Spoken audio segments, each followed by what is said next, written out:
깨끗이 씻지 않으면 죽음이 찾아올 수도 있습니다.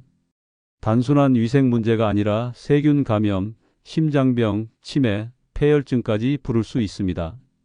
몸에는 우리가 신경 쓰지 않는 세균의 온상이 존재합니다. 이곳을 제대로 씻지 않으면 피부가 썩고 장기가 망가지며 심한 경우 목숨까지 위협받을 수 있습니다. 많은 사람이 매일 샤워하지만 정작 가장 중요한 부위를 제대로 씻지 않아 병을 키우고 있습니다. 90세까지 건강하게 살고 싶다면 오늘부터 이 6곳을 철저히 씻어야 합니다. 먼저 구독, 좋아요 부탁드립니다. 첫 번째로 반드시 씻어야 할 곳은 입안입니다. 입을 깨끗이 관리하지 않으면 온몸에 치명적인 병이 찾아옵니다. 단순히 입 냄새가 심해지는 문제가 아닙니다. 입안 세균이 온몸을 공격하면서 치매, 심장병, 당뇨병까지 부를 수 있습니다. 제대로 양치하지 않는 것만으로도 수명이 줄어들 수 있다는 사실을 아는 사람이 많지 않습니다. 입속은 세균의 온상입니다. 하루만 양치를 소홀히 해도 세균이 수백 배로 증식합니다. 이런 세균이 혈관을 타고 몸속 깊이 퍼지면 심장과 뇌까지 공격합니다.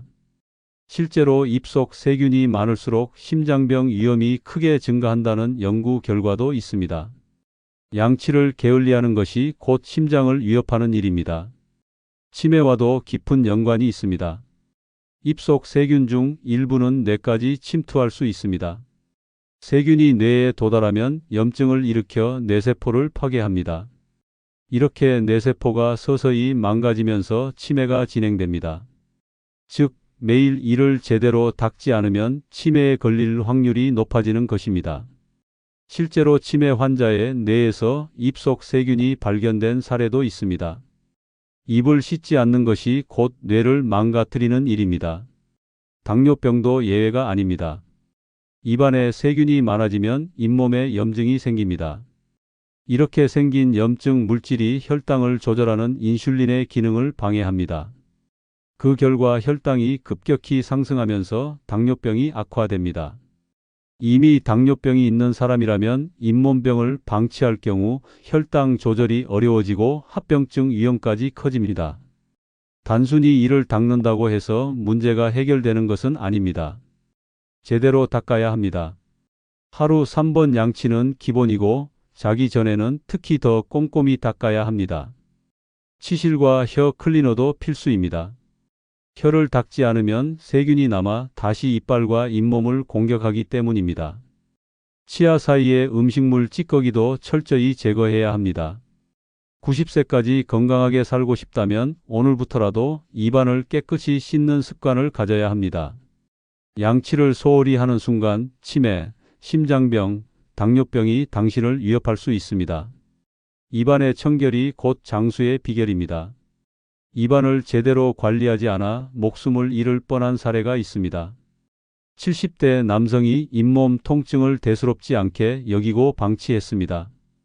양치를 대충 하고 치과도 가지 않았습니다.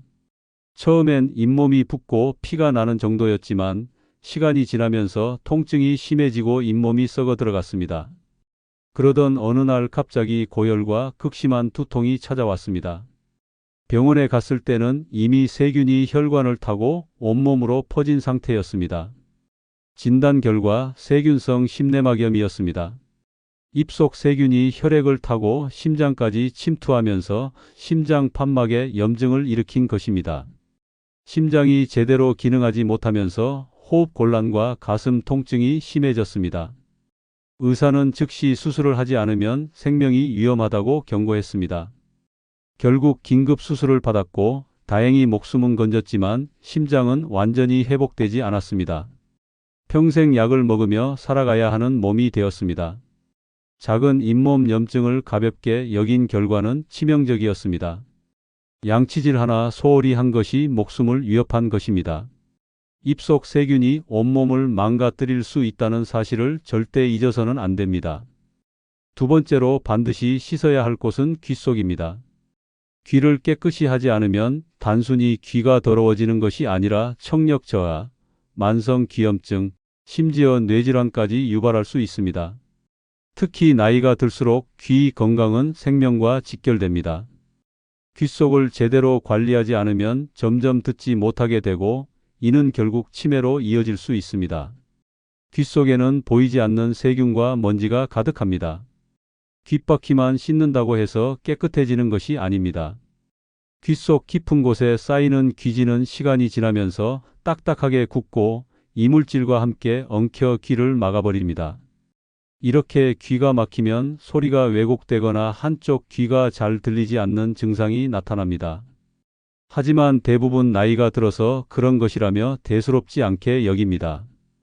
이 상태가 계속되면 결국 청력이 심각하게 손상되며 회복이 어렵습니다. 더 심각한 것은 귀에 염증이 생기면 뇌까지 영향을 미친다는 점입니다. 귀는 머리와 가까운 신체 부위입니다. 귀 속에 염증이 생기면 세균이 점차 안쪽으로 퍼지면서 두개골과 뇌로 침투할 위험이 있습니다. 실제로 중이염을 방치했다가 뇌수막염으로 발전한 사례도 많습니다. 귀 속이 더러우면 단순한 청력 저하가 아니라 생명을 위협하는 뇌질환까지 일으킬 수 있는 것입니다. 귀 속을 제대로 관리하지 않으면 치매 위험도 급격히 증가합니다. 청력이 저하되면 뇌로 전달되는 자극이 줄어들어 인지 기능이 떨어지기 때문입니다. 연구에 따르면 난청이 있는 사람은 그렇지 않은 사람보다 치매 위험이 5배 이상 높습니다. 귀를 깨끗하게 유지하는 것이 치매 예방의 첫걸음입니다. 귀 관리에서 가장 중요한 것은 올바르게 씻는 방법입니다. 면봉으로 귀 속을 후비는 것은 절대 금물입니다.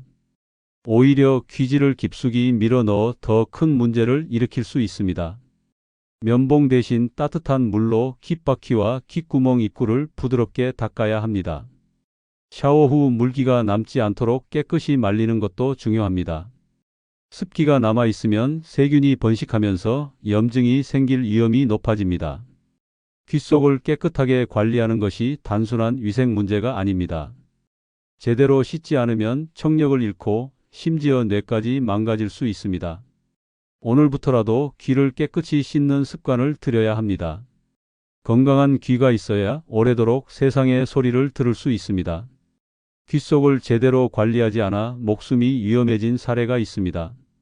70대 여성이 몇 달 전부터 귀에서 진물이 나고 가끔 심한 통증을 느꼈습니다. 그러나 단순한 귀지 문제라고 생각하고 방치했습니다. 그러던 중 갑자기 극심한 두통과 어지러움이 찾아왔고 말까지 어눌해졌습니다. 병원에 도착했을 때는 이미 한쪽 얼굴이 마비된 상태였습니다. 진단 결과 뇌수막염이었습니다. 귀 속 염증이 심해지면서 세균이 두개골을 뚫고 뇌로 침투한 것입니다.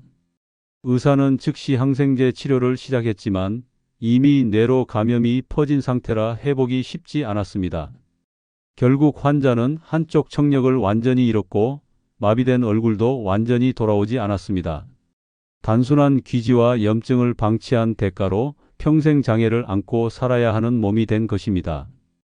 귀 속을 깨끗이 관리하지 않으면 단순히 귀가 더러워지는 것이 아니라 생명이 위험해질 수 있습니다.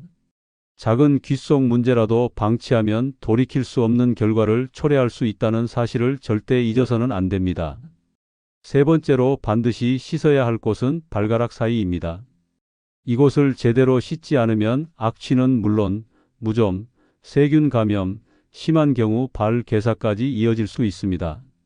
특히 노년층은 혈액순환이 약해 작은 상처도 쉽게 덧나며 치료가 늦어지면 다리를 절단해야 하는 끔찍한 상황에 이를 수도 있습니다. 발가락 사이는 습하고 어두운 환경이라 곰팡이와 박테리아가 번식하기 딱 좋은 곳입니다. 씻지 않으면 피부가 짓무르고 갈라지며 하얗게 벗겨지는 증상이 나타납니다. 이는 곧 무좀, 즉 족부백선의 시작입니다. 무좀은 단순한 가려움증이 아니라 피부를 뚫고 깊숙이 퍼지는 질병으로 치료하지 않으면 발톱까지 변형되고 감염이 퍼지면서 극심한 통증을 유발할 수 있습니다. 발가락 사이를 씻지 않으면 악취도 심각해집니다. 땀과 각질이 쌓이면 박테리아가 번식하면서 악취를 발생시키고 이는 단순한 땀 냄새와 차원이 다릅니다. 발을 씻지 않는 사람의 신발과 양말에서는 시간이 지나면서 썩은 냄새가 나고 이는 주변 사람들에게도 불쾌감을 줄 수 있습니다. 더 심각한 문제는 세균 감염입니다. 발가락 사이에 피부가 갈라지면 세균이 쉽게 침투하면서 염증을 유발합니다. 특히 봉화지겸이라는 심각한 감염은 발이 붉게 부어오르고 심한 경우 폐혈증으로 발전해 목숨까지 위험할 수 있습니다. 면역력이 약한 노년층은 세균 감염이 빠르게 진행될 가능성이 크므로 더욱 주의해야 합니다. 당뇨병 환자는 더욱 치명적입니다. 작은 상처 하나가 제대로 치료되지 않으면 당뇨발, 즉 당뇨병성 족부 궤양으로 발전할 수 있습니다. 혈액순환이 원활하지 않아 발가락 끝부터 괴사가 시작되고 심하면 다리를 절단해야 하는 최악의 상황까지 갈 수 있습니다. 실제로 당뇨 환자 중 상당수가 발 관리 소홀로 다리를 잃고 있습니다.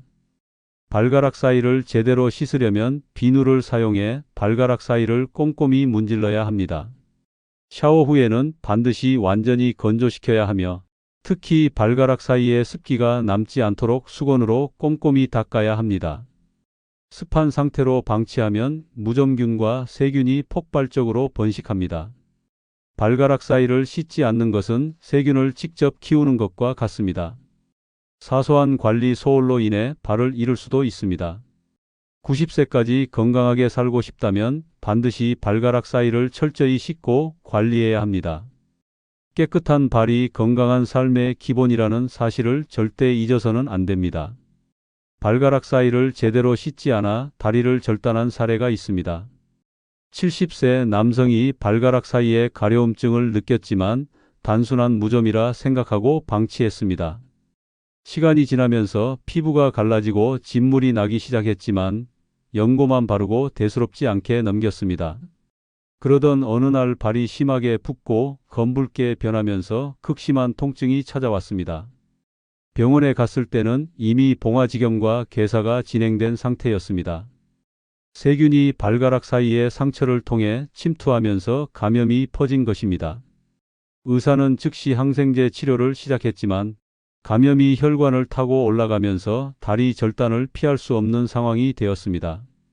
결국 발목 위까지 절단하는 수술을 받아야 했고 이후 의족을 착용해야 하는 처지가 되었습니다. 작은 무좀을 방치한 결과는 처참했습니다. 발가락 사이를 씻지 않는 것은 단순한 위생 문제가 아니라 생명을 위협하는 위험 요소입니다. 철저한 발 위생이 건강한 삶을 지키는 첫걸음이라는 사실을 절대 잊어서는 안 됩니다.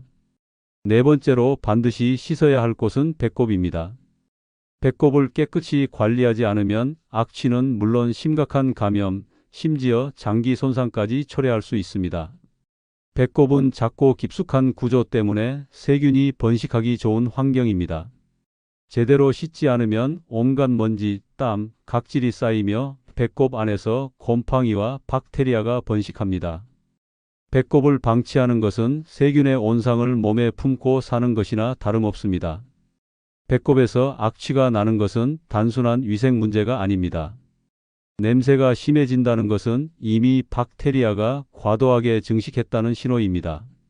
시간이 지나면 배꼽 안이 끈적이고 축축해지며 검은 때가 끼기 시작합니다.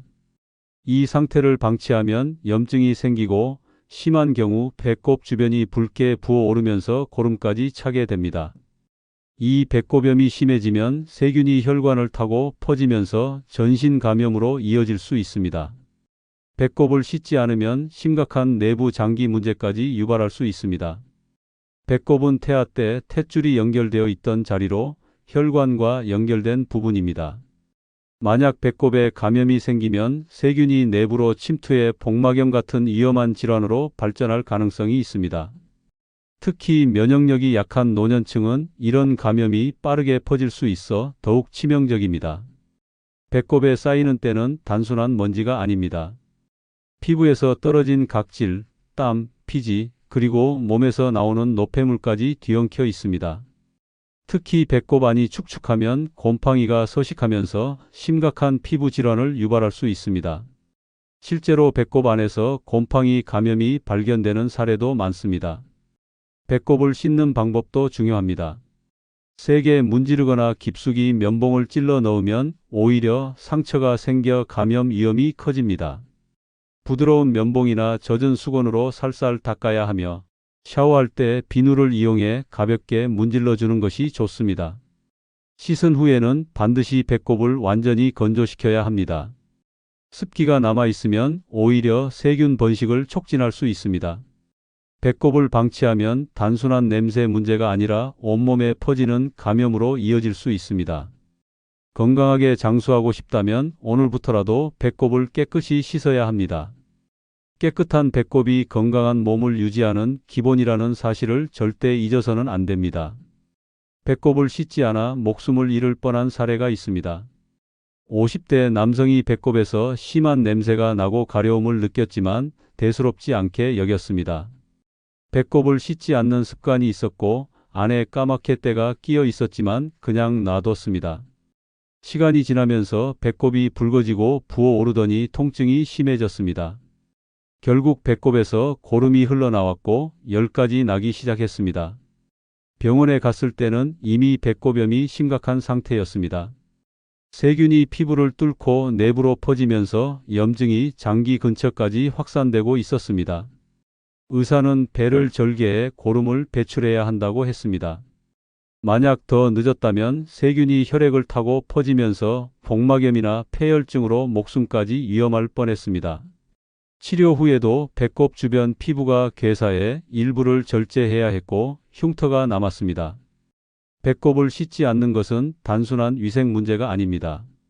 작은 무관심이 심각한 감염과 장기 손상으로 이어질 수 있습니다. 배꼽 관리 하나로 건강을 지킬 수 있다는 사실을 절대 잊어서는 안 됩니다. 5번째로 반드시 씻어야 할 곳은 사타구니입니다. 사타구니를 제대로 관리하지 않으면 극심한 악취는 물론 심각한 피부병과 감염까지 유발할 수 있습니다. 특히 나이가 들수록 면역력이 약해지면서 사타구니의 세균이 몸 전체로 퍼질 위험이 높아집니다. 이곳을 방치하면 단순한 불편함이 아니라 생명을 위협하는 질환으로 이어질 수 있습니다. 사타구니는 신체에서 가장 습하고 따뜻한 부위 중 하나입니다. 걸을 때마다 마찰이 생기고 땀이 차면서 세균과 곰팡이가 번식하기 좋은 환경이 됩니다. 씻지 않으면 피부가 붉게 변하고 가려움증이 생기며 결국 사타구니 백선, 즉 무좀으로 악화될 수 있습니다. 사타구니 백선은 한번 걸리면 치료가 어렵고 재발이 흔해 노년층에게 특히 위험한 질환입니다. 사타구니의 악취는 단순한 땀 냄새가 아닙니다.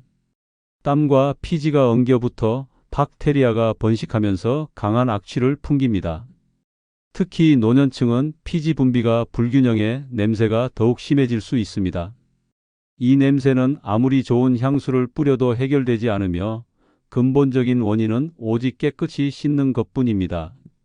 사타구니를 씻지 않으면 염증이 생기고 심한 경우 봉화지겸, 즉 피부 깊숙이 퍼지는 세균 감염으로 발전할 수 있습니다. 봉화지겸은 피부가 붉게 부어오르고 극심한 통증을 유발하며 치료하지 않으면 혈액을 통해 전신으로 퍼지면서 폐혈증으로 목숨까지 위협할 수 있습니다. 단순한 위생 문제로 생각했다가 돌이킬 수 없는 상황이 올 수 있습니다. 사타구니를 씻을 때는 비누나 저자극 세정제를 사용해 부드럽게 닦아야 합니다. 특히 샤워 후에는 반드시 완전히 건조시켜야 합니다. 물기가 남아있으면 곰팡이가 쉽게 번식하면서 피부 질환이 생길 가능성이 높아집니다. 속옷도 청결이 중요합니다. 땀이 잘 흡수되는 면 소재 속옷을 입고 매일 갈아입는 것이 필수입니다. 사타구니 위생을 소홀히 하면 단순한 불편함을 넘어 심각한 감염과 건강 문제로 이어질 수 있습니다. 90세까지 건강하게 살고 싶다면 사타구니를 철저히 씻고 관리해야 합니다. 깨끗한 사타구니가 건강한 삶의 기본이라는 사실을 절대 잊어서는 안 됩니다. 사타구니를 제대로 씻지 않아 생명을 위협받은 사례가 있습니다. 68세 남성이 사타구니 주변이 가렵고 붉어졌지만 단순한 땀띠라고 생각하고 방치했습니다. 시간이 지나면서 피부가 벗겨지고 진물이 나기 시작했지만 연고만 바르고 대수롭지 않게 넘겼습니다. 그러나 어느 날 사타구니가 심하게 부어오르고 극심한 통증이 찾아왔습니다. 병원에 갔을 때는 이미 봉화지겸이 진행된 상태였습니다. 세균 감염이 피부 깊숙이 퍼지면서 사타구니뿐만 아니라 허벅지까지 부어올랐습니다. 의사는 즉시 항생제 치료를 시작했지만 감염이 빠르게 진행되면서 폐혈증 위험까지 커졌습니다. 결국 병원에서 한 달 넘게 입원 치료를 받아야 했고 피부 괴사가 심한 부분은 절제 수술까지 받아야 했습니다. 사타구니를 씻지 않고 방치한 대가는 처참했습니다. 단순한 가려움증을 무시한 결과 생명을 위협하는 감염으로 이어졌습니다. 사타구니 위생이야말로 건강을 지키는 가장 기본적인 습관이라는 사실을 절대 잊어서는 안 됩니다. 여섯 번째로 반드시 씻어야 할 곳은 손톱 밑입니다. 손톱 밑을 제대로 관리하지 않으면 보이지 않는 세균이 온몸을 공격할 수 있습니다. 손은 하루 종일 다양한 물건을 만지면서 엄청난 양의 세균과 바이러스를 접촉합니다. 특히 손톱 밑에는 대장균, 황색 포도상구균, 곰팡이균 등 온갖 병원균이 숨어 있습니다. 제대로 씻지 않으면 식중독, 장염, 피부 감염까지 유발할 수 있습니다. 손톱 밑이 더러우면 단순한 위생 문제가 아니라 면역 체계까지 위협받을 수 있습니다. 손을 씻지 않은 채 눈을 비비거나 코를 만지면 세균이 몸속으로 침투하면서 각종 감염병을 유발합니다. 감기나 독감뿐만 아니라 심한 경우 폐렴이나 폐혈증으로 발전할 위험도 있습니다. 특히 노년층은 면역력이 약해 손톱 밑에 세균이 치명적인 결과를 초래할 수 있습니다. 손톱 밑을 씻지 않으면 손톱 무좀, 즉 조갑진균증이 발생할 확률도 높아집니다. 손톱이 두꺼워지고 누렇게 변하며 심한 경우 손톱이 들뜨면서 떨어질 수도 있습니다. 손톱 무좀은 치료가 어려울 뿐만 아니라 발톱까지 번질 위험이 있어 더욱 철저한 관리가 필요합니다. 손톱 밑 위생을 철저히 지키려면 손을 씻을 때 손톱 밑까지 꼼꼼히 닦아야 합니다. 비누를 사용해 손톱 밑을 문지르며 세균을 제거해야 하며 손톱을 짧게 유지하는 것이 가장 효과적인 예방법입니다. 손톱을 자를 때는 너무 짧게 자르면 감염 위험이 높아지므로 적당한 길이를 유지해야 합니다. 손톱 밑을 씻지 않는 것은 보이지 않는 적을 몸속에 들이는 것과 같습니다. 작은 무관심이 심각한 감염으로 이어질 수 있다는 사실을 절대 잊어서는 안 됩니다. 90세까지 건강하게 살고 싶다면 손톱 밑을 깨끗이 씻는 습관을 들여야 합니다. 손톱 밑을 씻지 않아 끔찍한 감염을 겪은 사례가 있습니다. 72세 남성이 손톱이 누렇게 변하고 두꺼워졌지만 대수롭지 않게 넘겼습니다. 평소 손을 자주 씻지 않았고 손톱 밑에는 보이지 않는 때와 먼지가 가득했습니다. 그러던 중 손끝이 붓고 욱신거리는 통증이 시작됐습니다.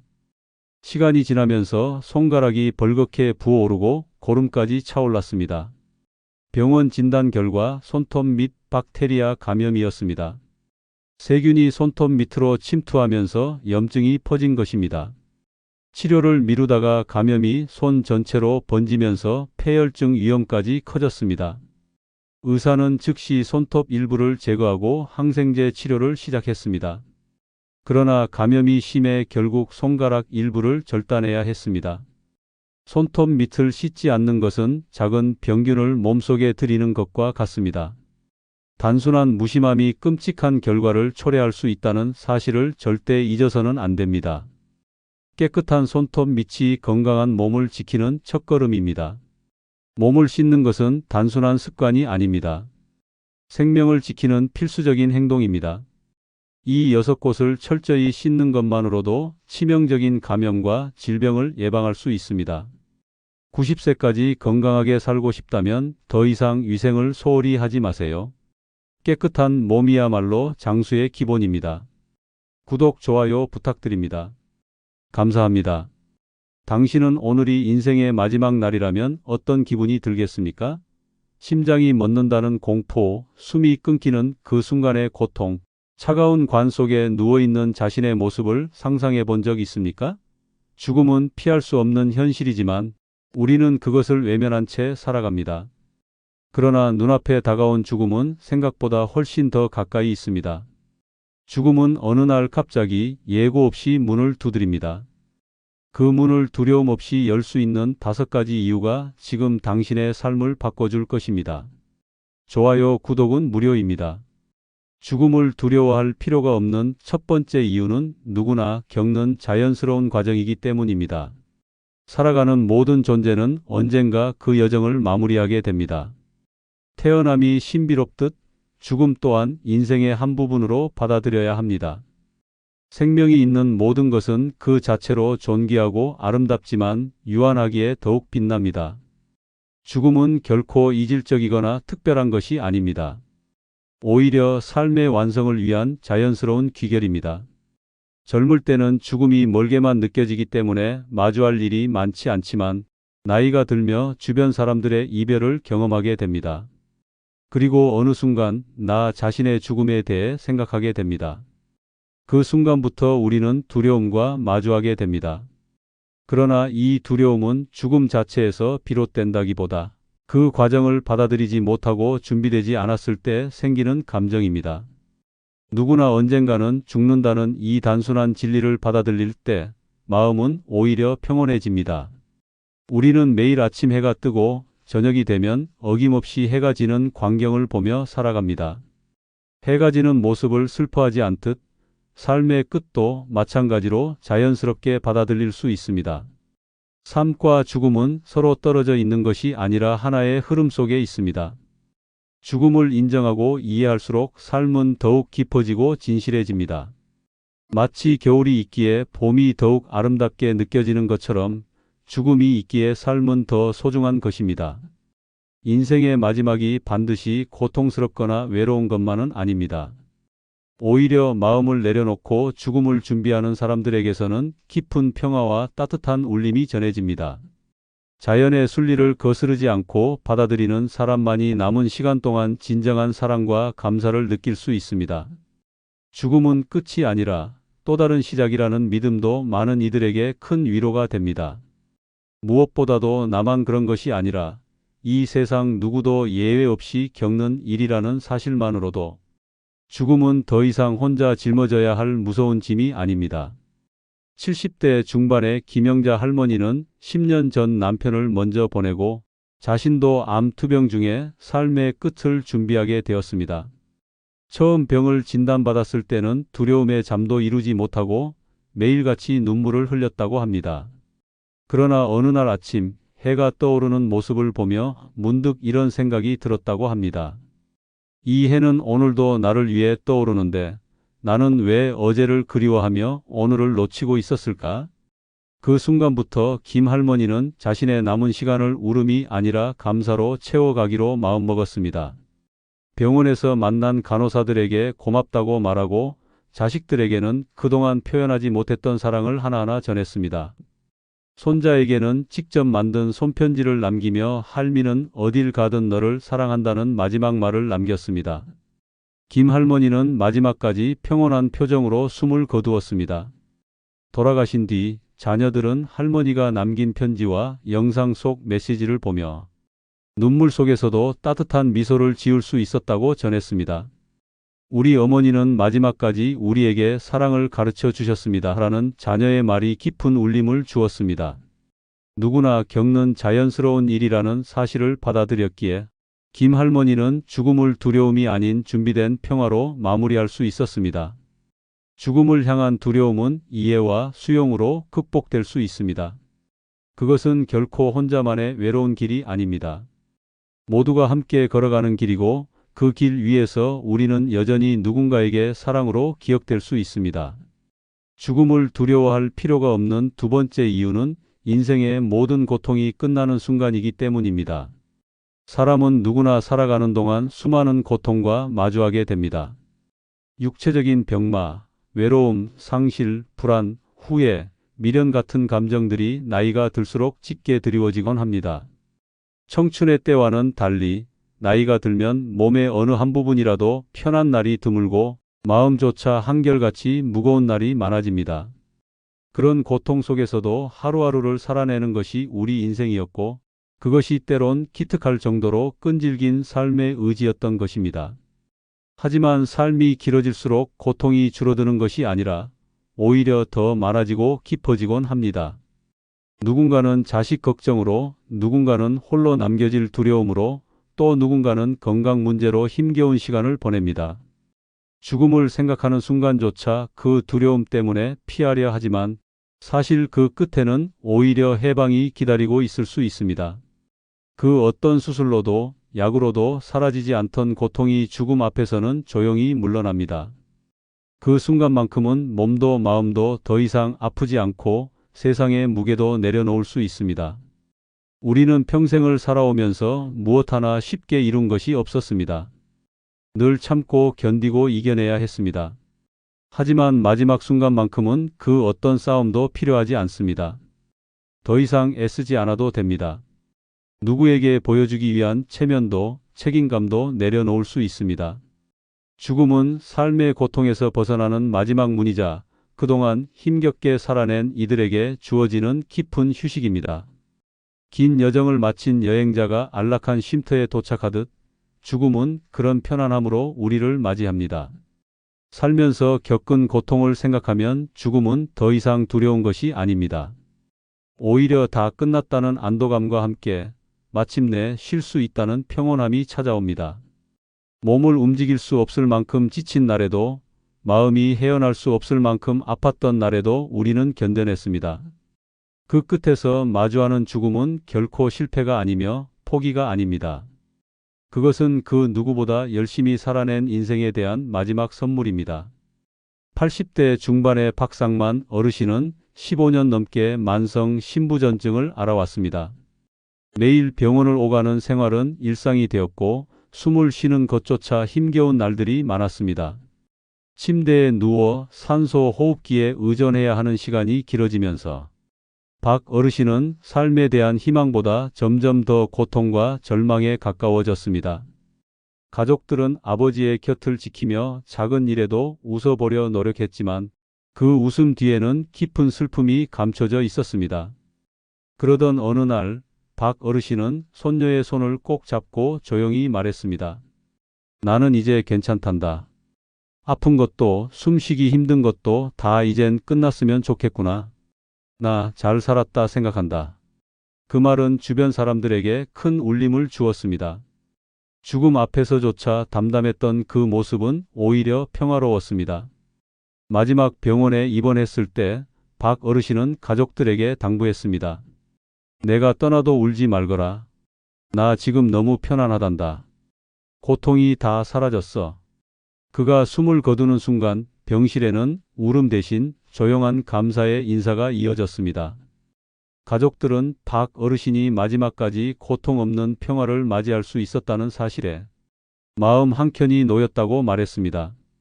그의 죽음은 끝이 아니라 고통으로부터의 해방이자 쉼이었습니다.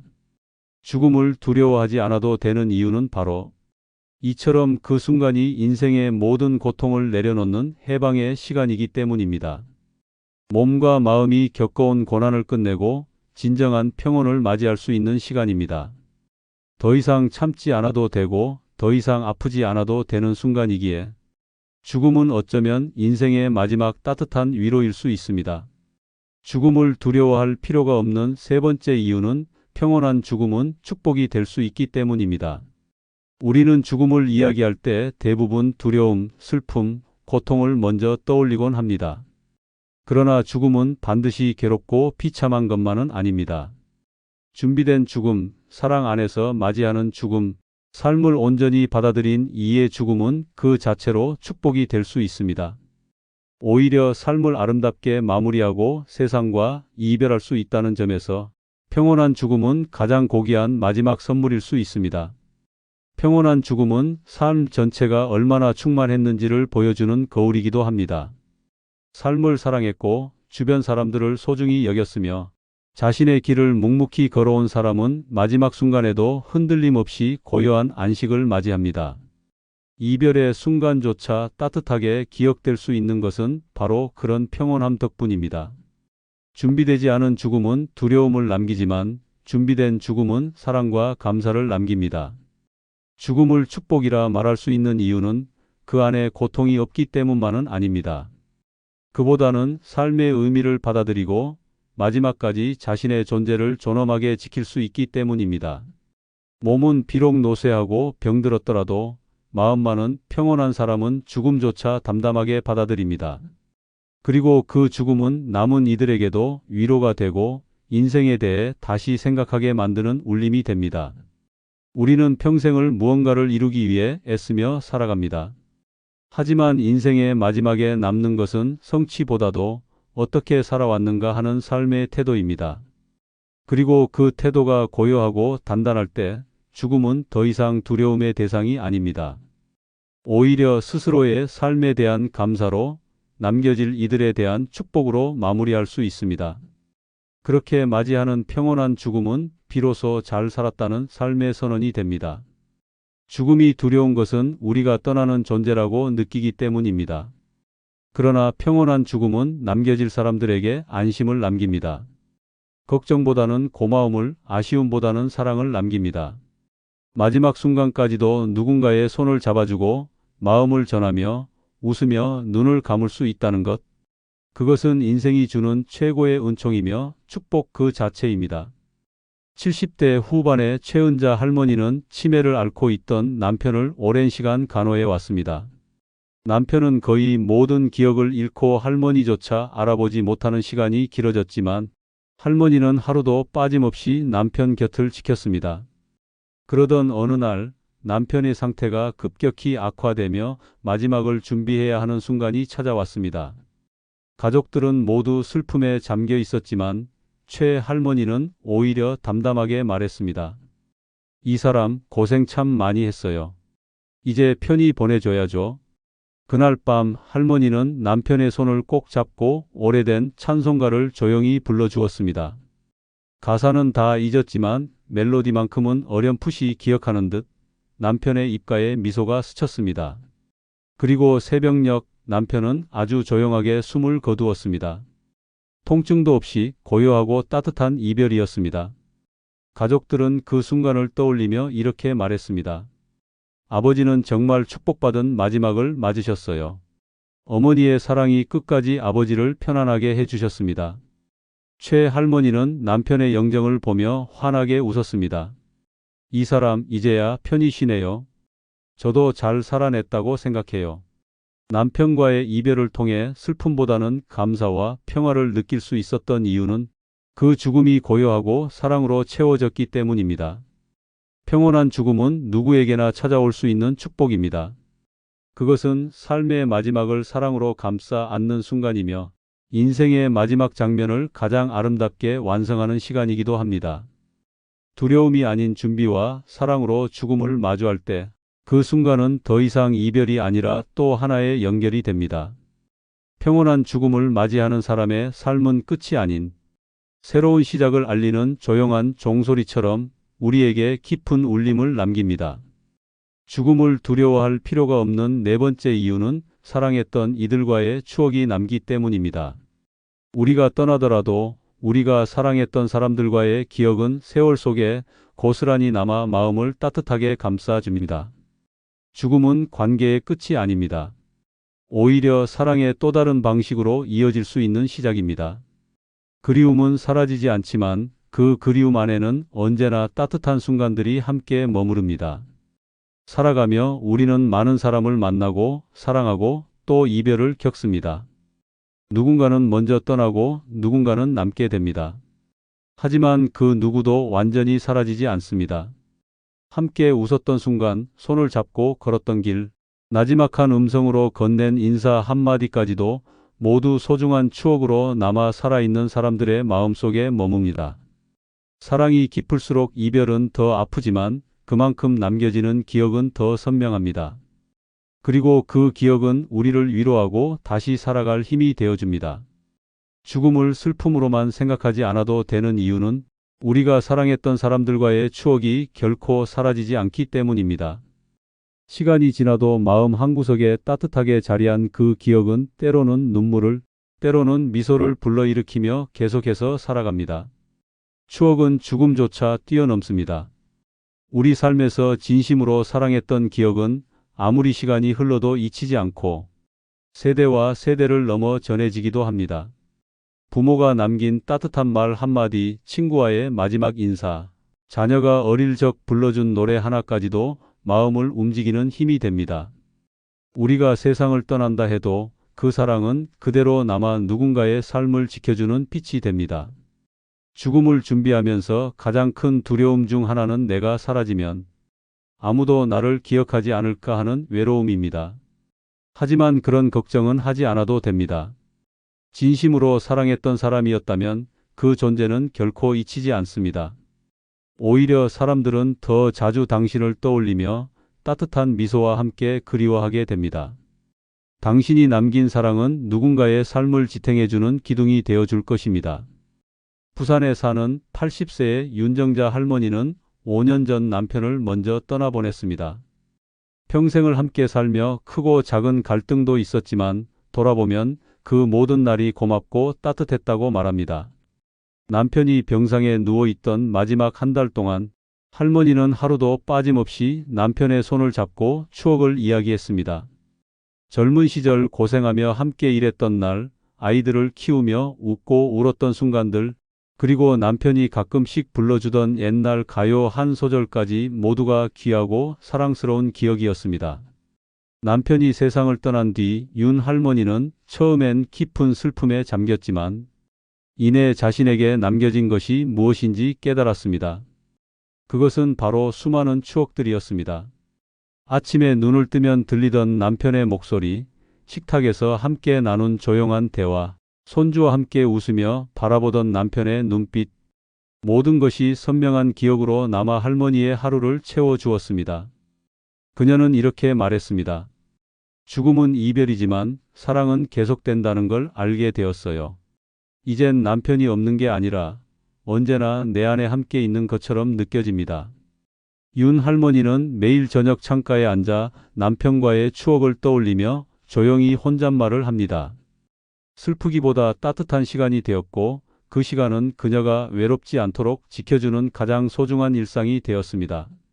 사랑했던 이들과의 추억이 남는다는 사실은 죽음을 두려움 대신 감사로 바꿔주는 힘이 됩니다. 살아있는 동안 나눈 진심과 따뜻한 순간들은 결코 사라지지 않고 누군가의 삶 속에 살아 있습니다. 죽음은 그 사랑을 끝내는 것이 아니라 더 깊이 새기는 시간입니다. 우리는 언젠가 이 세상을 떠나지만 우리의 사랑은 기억으로, 추억으로, 따뜻한 마음으로 영원히 남습니다. 그래서 죽음은 슬픔의 끝이 아니라 사랑이 머무는 또 하나의 장소가 될 수 있습니다. 죽음을 두려워할 필요가 없는 다섯 번째 이유는 죽음은 또 다른 여행일 수 있기 때문입니다. 우리는 살아가며 수많은 여행을 떠납니다. 어린 시절 처음으로 부모의 손을 잡고 떠났던 소풍, 젊은 시절 설레는 마음으로 떠났던 신혼여행, 그리고 인생의 중간에 마주한 혼자만의 여행까지 여행은 늘 우리 삶의 새로운 시작이었습니다. 죽음 또한 그런 여행 중 하나일 수 있습니다. 단지 목적지가 조금 다를 뿐 그 여정은 여전히 의미 있고 소중합니다. 삶의 마지막이 끝이라고 생각하면 두려움이 앞설 수밖에 없습니다. 하지만 그것이 또 다른 시작, 또 하나의 여행이라고 생각하면 마음은 한결 가벼워집니다. 낯선 곳으로 떠나는 것이 두렵지만 동시에 설레는 것처럼 죽음도 우리를 미지의 세계로 인도하는 신비한 문입니다.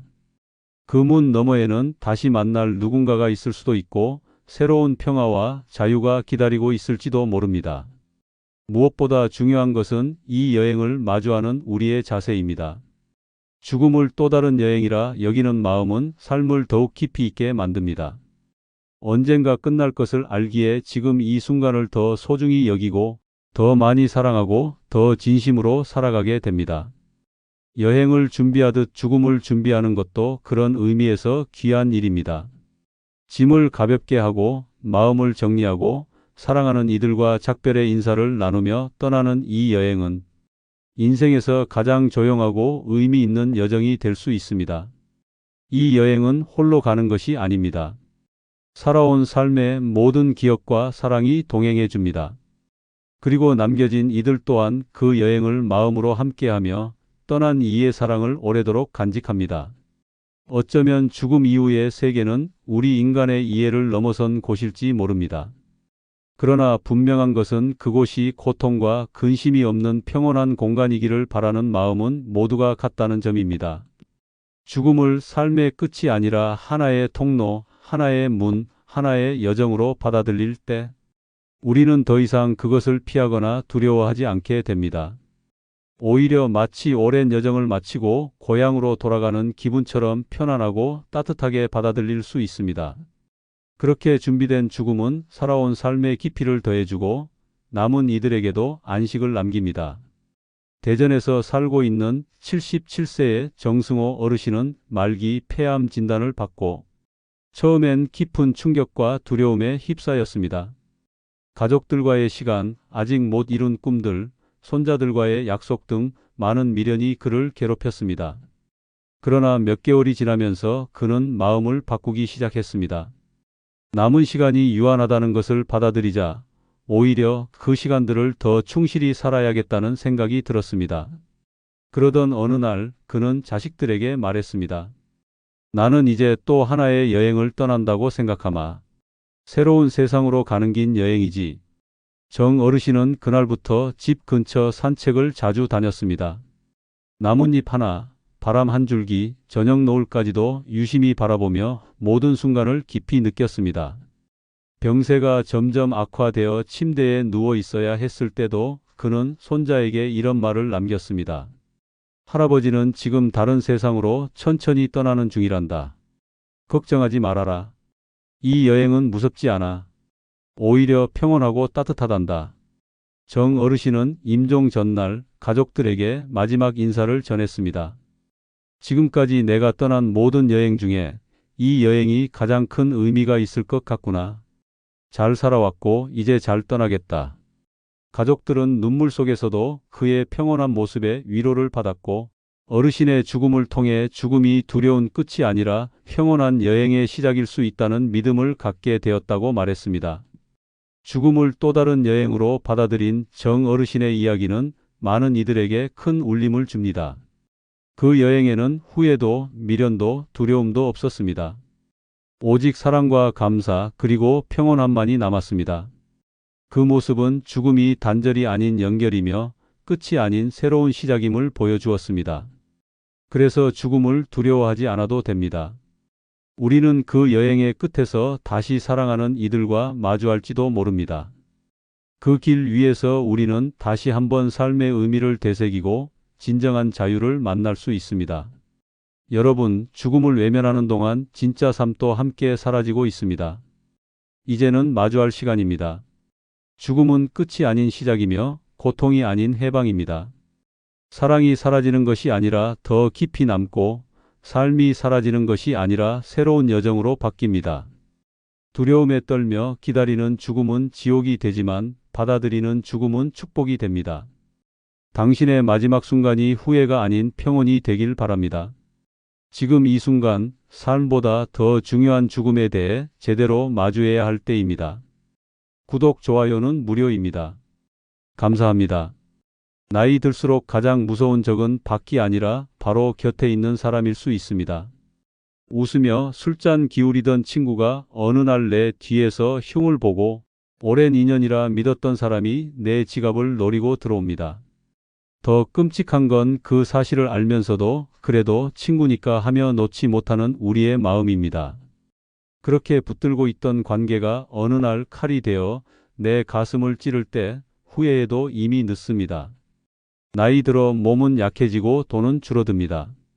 그런데 그 틈을 파고드는 건 낯선 사람이 아니라 친구라는 가면을 쓴 독입니다.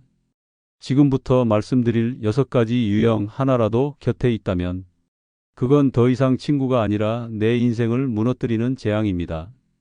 끝까지 보셔야 당신의 남은 인생이 안전해집니다. 구독, 좋아요, 알림 설정 꾹 눌러주시기 주변의 소중한 분들에게 공유 부탁드립니다. 첫 번째, 나이 들수록 절대 친구로 지내면 안 되는 사람은 고마움을 모르는 사람입니다. 인천에 사는 박은자 씨는 30년 넘게 알고 지낸 친구에게 늘 마음을 내주었습니다. 장례식 때 손발을 다해 도와주고 돈이 급하다고 하면 모아둔 적금을 깨서 빌려주기도 했습니다. 그런데 정작 박은자 씨가 남편을 잃고 홀로 병원에 입원했을 때 그 친구는 단 한 번도 찾아오지 않았습니다. 전화 한 통 괜찮아? 라는 말조차 없었습니다. 빌려준 돈을 돌려받기는커녕 오히려 시간이 지나자 내가 도와준 건 당연한 거 아니냐라는 뻔뻔한 말을 들었을 때 박은자 씨는 비로소 깨달았습니다. 그 사람은 친구가 아니라 자신의 호의를 빨아먹는 기생충이었다는 것을요. 고마움을 모르는 사람의 공통점은 남의 선의를 당연하게 여기고 감사의 표현은커녕 더 큰 요구로 되갚는다는 것입니다. 밥을 사주면 이 집은 별로네라 하고 도와주면 그 정도로는 부족하다라며 불평합니다. 이런 사람에게 오래 마음을 쓰다 보면 결국 내 삶은 무너지고 남은 노년은 불행으로 얼룩지게 됩니다. 실제로 하버드 대학교 심리학과 연구에 따르면 인간관계에서 감사 표현이 부족한 관계는 스트레스 호르몬 수치를 높여 건강을 위협하고 장기적으로 우울증과 사회적 고립을 심화시킨다고 밝혔습니다. 즉, 고마움을 모르는 사람 곁에 있는 것만으로도 내 몸과 마음은 서서히 병들어 간다는 것입니다. 나이가 들면 몸은 약해지고 돈은 줄어듭니다. 그런데도 이런 사람에게 기대고 있으면 내 노후는 송두리째 흔들립니다. 무서운 점은 이들이 교묘하게 죄책감을 자극한다는 겁니다. 친구인데 그 정도도 못 해주냐? 라는 말에 흔들리고 내가 도와줬으니 또 당연히 해줄 거라 생각했다는 말에 분노하면서도 결국 끌려다니게 됩니다. 이 순간 관계는 친구가 아니라 노예와 주인의 관계로 변질됩니다. 고마움을 모르는 사람은 결코 바뀌지 않습니다. 오늘 미안하다는 말조차 못하는 사람이 내일 갑자기 따뜻한 마음을 보여줄 리 없습니다. 결국 더 큰 상처를 안겨주고 더 많은 것을 빼앗아 갑니다. 나이 들어서 중요한 건 수십 명의 친구가 아닙니다. 내 마음을 소중히 여기는 단 한 사람, 고마움을 아는 한 사람만 있으면 충분합니다. 박은자 씨는 끝내 그 친구와 인연을 끊었습니다. 그리고 이렇게 말했습니다. 내가 30년 동안 바보였더라. 고마움을 모르는 사람은 애초에 친구가 아니었다. 이 고백은 우리 모두에게 경고를 줍니다. 지금 내 곁에 있는 사람이 고마움을 모른다면 그 관계는 절대 지켜야 할 우정이 아닙니다. 반드시 끊어내야 할 올가미입니다. 나이 들수록 고마움을 모르는 사람과는 절대 친구로 지내지 마십시오. 그것은 선택이 아니라 남은 인생을 지켜내기 위한 최소한의 생존 수칙입니다. 두 번째, 나이 들수록 절대 친구로 지내면 안 되는 사람은 나를 이용해 자기 이득만 챙기는 사람입니다. 대전에 사는 윤영자 씨는 평생을 함께한 친구에게 속아 인생이 송두리째 무너졌습니다. 수십 년을 알고 지낸 사이라 믿음 하나로 돈을 빌려줬습니다. 정말 마지막이야. 이번만 도와주면 절대 은혜 잊지 않겠다는 간절한 말에 마음이 흔들렸습니다. 아이들 눈치 보며 어렵게 모아둔 수천만 원을 건넸습니다. 그러나 시간이 지나도 돈은 돌아오지 않았습니다. 전화를 걸면 받지 않고 집에 찾아가니 이사간 흔적만 남아 있었습니다. 나중에서야 들은 소식은 충격적이었습니다. 사업 자금에 쓴 것도 아니고 사치스러운 생활에 탕진한 것이었습니다. 윤영자 씨는 믿었던 사람에게 처참하게 배신당한 뒤 몇 달간 제대로 먹지도 자지도 못했습니다. 결국 건강마저 무너져 병원 신세를 지게 되었고 차라리 모르는 사람에게 당했으면 덜 억울했을 것이라며 눈물을 흘렸습니다. 이 사례가 남의 이야기처럼 들리십니까? 사실 나이를 먹을수록 이런 일이 더 자주 일어납니다. 왜냐하면 사람들은 오랜 인연이라는 허울을 이용하기 때문입니다. 나를 이용하는 사람은 결코 처음부터 큰 요구를 하지 않습니다. 작은 부탁, 작은 호의로 시작합니다. 하지만 그것은 단순한 부탁이 아니라 탐욕의 시험입니다. 한 번 들어주면 그 다음은 더 큰 것을 요구하고 또 들어주면 점점 더 깊은 늪에 빠져듭니다. 끝내 당신이 가진 돈, 에너지, 심지어 명예까지도 빼앗아갑니다. 문제는 이들이 단순히 뻔뻔한 것에 그치지 않고 교묘하게 감정을 조종한다는 점입니다. 친구인데 그 정도도 못 해주냐? 라는 말은 죄책감을 자극합니다. 내가 안 도와주면 나만 죽는다는 말은 책임감을 올가미처럼 씌웁니다. 결국 친구니까 해줘야 한다는 강박에 빠져들게 되고 어느새 나는 그들의 먹잇감이 되어버립니다. 이런 사람에게 시간을 쓰고 마음을 내주는 순간 내 인생은 그들의 탐욕을 채우는 연료통으로 전락합니다. 옥스퍼드 대학교 심리학 연구팀은 장기간 착취적인 인간관계에 노출된 노인의 삶을 분석한 결과를 발표했습니다. 50세 이상 중년과 노인을 10년간 추적 조사했는데 지속적으로 이용당하는 관계에 얽힌 사람들은 그렇지 않은 사람들보다 우울증 발병률이 무려 2배 이상 높았습니다. 자존감은 평균보다 40% 이상 낮게 나타났고 스트레스 호르몬인 코르티솔 수치가 정상 범위보다 훨씬 높은 상태로 유지되었습니다. 이로 인해 면역 체계가 약화되고 심혈관 질환 발생률도 급격히 증가했습니다. 연구진은 결론적으로 이렇게 경고했습니다. 고마움 없는 관계, 일방적으로 소모되는 관계는 단순한 인간관계 문제가 아니라 생존의 문제다. 다시 말해, 나를 이용하는 친구를 곁에 두는 것은 당신의 건강과 삶 전체를 무너뜨리는 독과 같습니다. 나이 들어 체력과 회복력이 떨어진 상태에서 한 번의 큰 배신은 치명적입니다. 젊을 때는 다시 일어날 힘이 있었지만 노년에는 그 상처 하나가 인생 전체를 흔듭니다. 그래서 나를 이용하는 사람은 반드시 끊어내야 합니다. 혹시 이번에는 다를지도 모른다는 기대는 착각입니다. 오늘 고맙다, 미안하다 말 한마디 못하는 사람이 내일 갑자기 진심을 보여줄 리 없습니다. 그들은 결코 멈추지 않습니다. 오늘은 작은 부탁, 내일은 돈, 그 다음은 더 큰 희생을 요구하며 끝내 당신을 빈껍데기로 만듭니다. 윤영자 씨는 결국 친구와의 인연을 단호히 끊었습니다. 그리고 이렇게 말했습니다. 그 사람 붙잡고 있었던 30년이 내 인생에서 가장 큰 시간 낭비였고 내 노후를 망친 주범이었다. 이 고백은 우리 모두에게 뼈아픈 교훈을 줍니다. 친구라는 이름으로 내 호의를 이용하는 사람은 더 이상 친구가 아닙니다. 그건 인간관계라는 탈을 쓴 착취이고 내 삶을 서서히 갉아먹는 올가미입니다. 나이 들수록 절대 친구로 지내면 안 되는 사람은 나를 이용해 자기 이득만 챙기는 사람입니다. 그들과의 인연은 단순한 미련이 아니라 반드시 잘라내야 할 독입니다. 남은 인생을 지키고 싶다면 지금이라도 단호히 끊으십시오. 그것은 선택이 아니라 생존을 위한 최소한의 방어막입니다. 세 번째, 나이 들수록 절대 친구로 지내면 안 되는 사람은 나를 가르치려 드는 사람입니다. 수원에 사는 이영숙 씨는 매번 친구와 만나면 숨이 막혔습니다. 밥을 먹으러 가도 이런 음식은 몸에 안 좋아라며 잔소리를 늘어놓고 옷을 사 입어도 그 나이에 저런 색은 촌스럽다라며 비아냥거렸습니다. 심지어 집안일이나 자식 문제까지 간섭하며 내가 해봐서 아는데 내가 틀렸다라는 말로 이영숙 씨를 몰아세웠습니다. 처음에는 조언이라고 생각했지만 시간이 지날수록 그것은 조언이 아니라 비난이었고 결국 이영숙 씨는 친구와의 만남 뒤마다 스스로를 무가치한 사람처럼 여기게 되었습니다. 우정이라는 이름으로 포장된 끝없는 훈계가 그녀의 자존감을 갉아먹은 것입니다. 나이를 먹으면 서로의 삶을 존중하고 각자 걸어온 길을 인정해 주는 것이 관계의 기본입니다.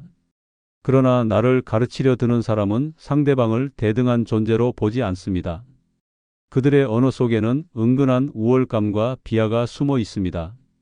너는 아직 몰라서 그래라는 말은 단순한 농담이 아니라 상대를 낮추는 칼날입니다.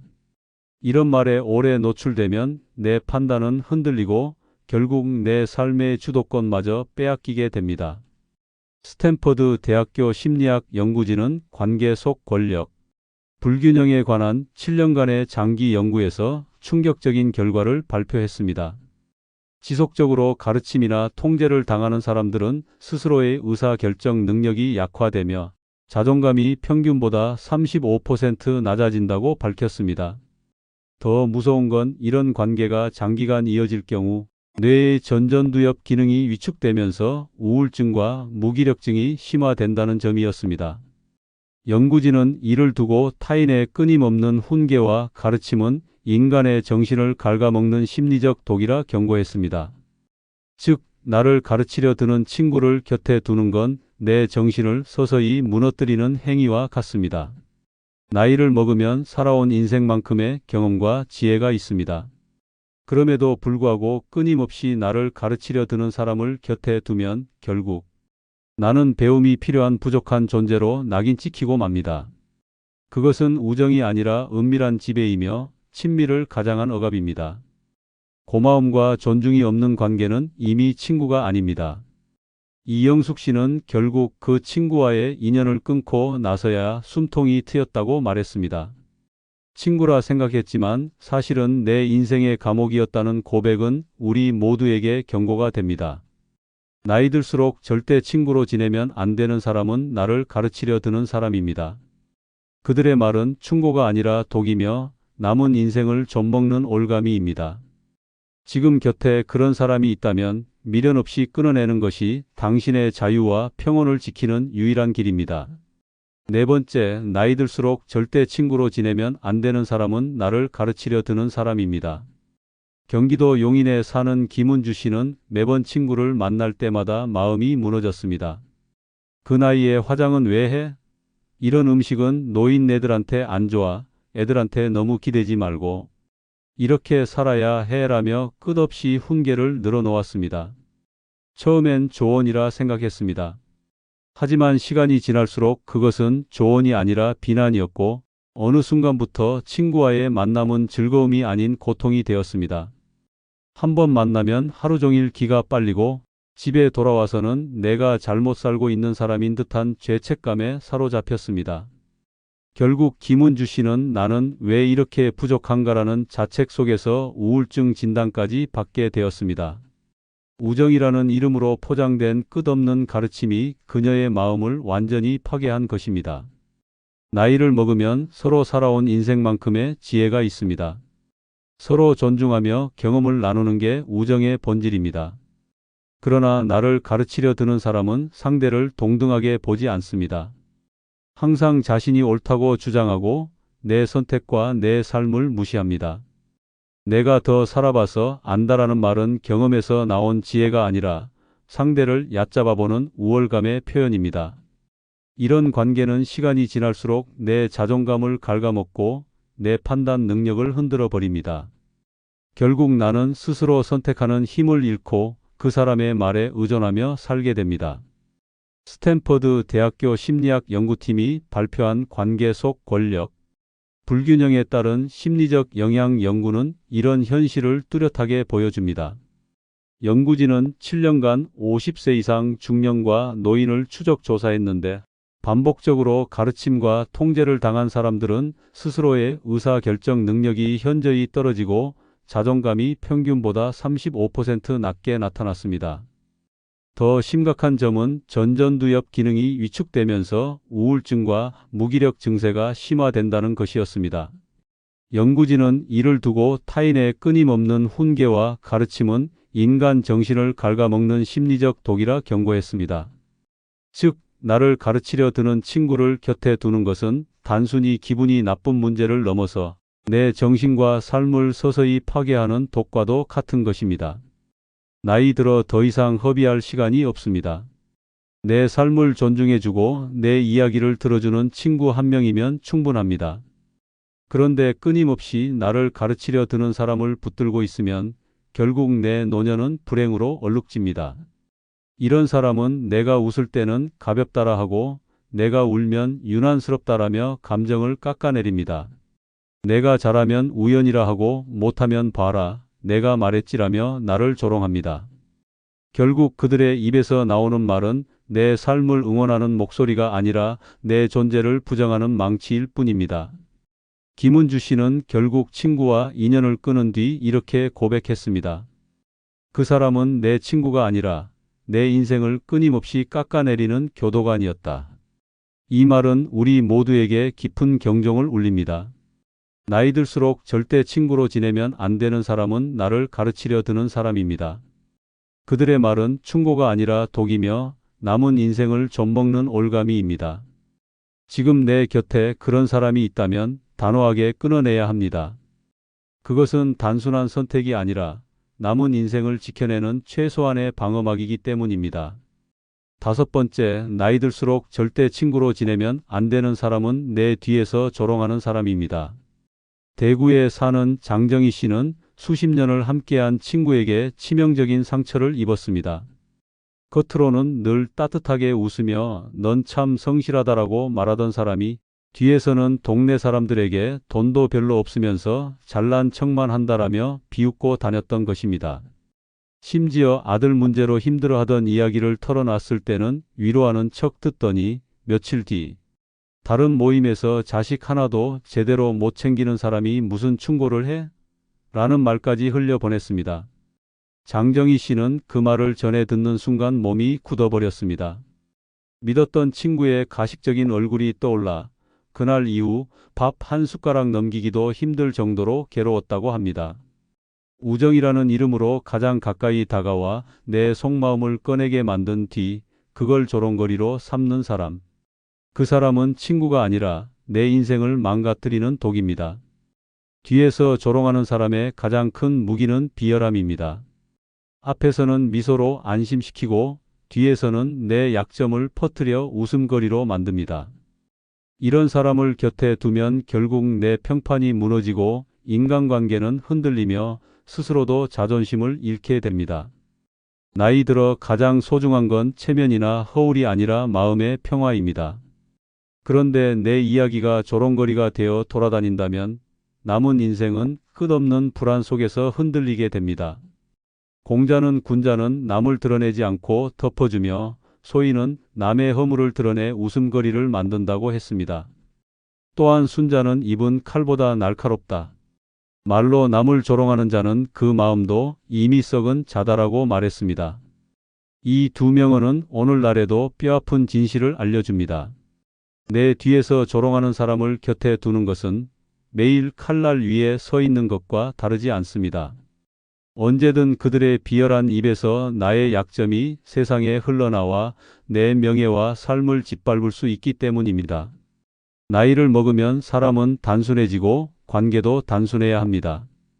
그러나 내 뒤에서 조롱하는 사람은 관계를 복잡하게 만들고 내 인생에 불필요한 상처를 남깁니다. 그들의 조롱은 나를 향한 단순한 농담이 아니라 의도된 모욕입니다. 그리고 그 모욕은 나를 작아지게 만들고 결국 삶에 대한 자신감마저 빼앗아갑니다. 장정희 씨는 끝내 그 친구와 인연을 끊었습니다. 그리고 이렇게 고백했습니다. 뒤에서 나를 비웃는 사람과의 30년은 우정이 아니라 감옥이었다.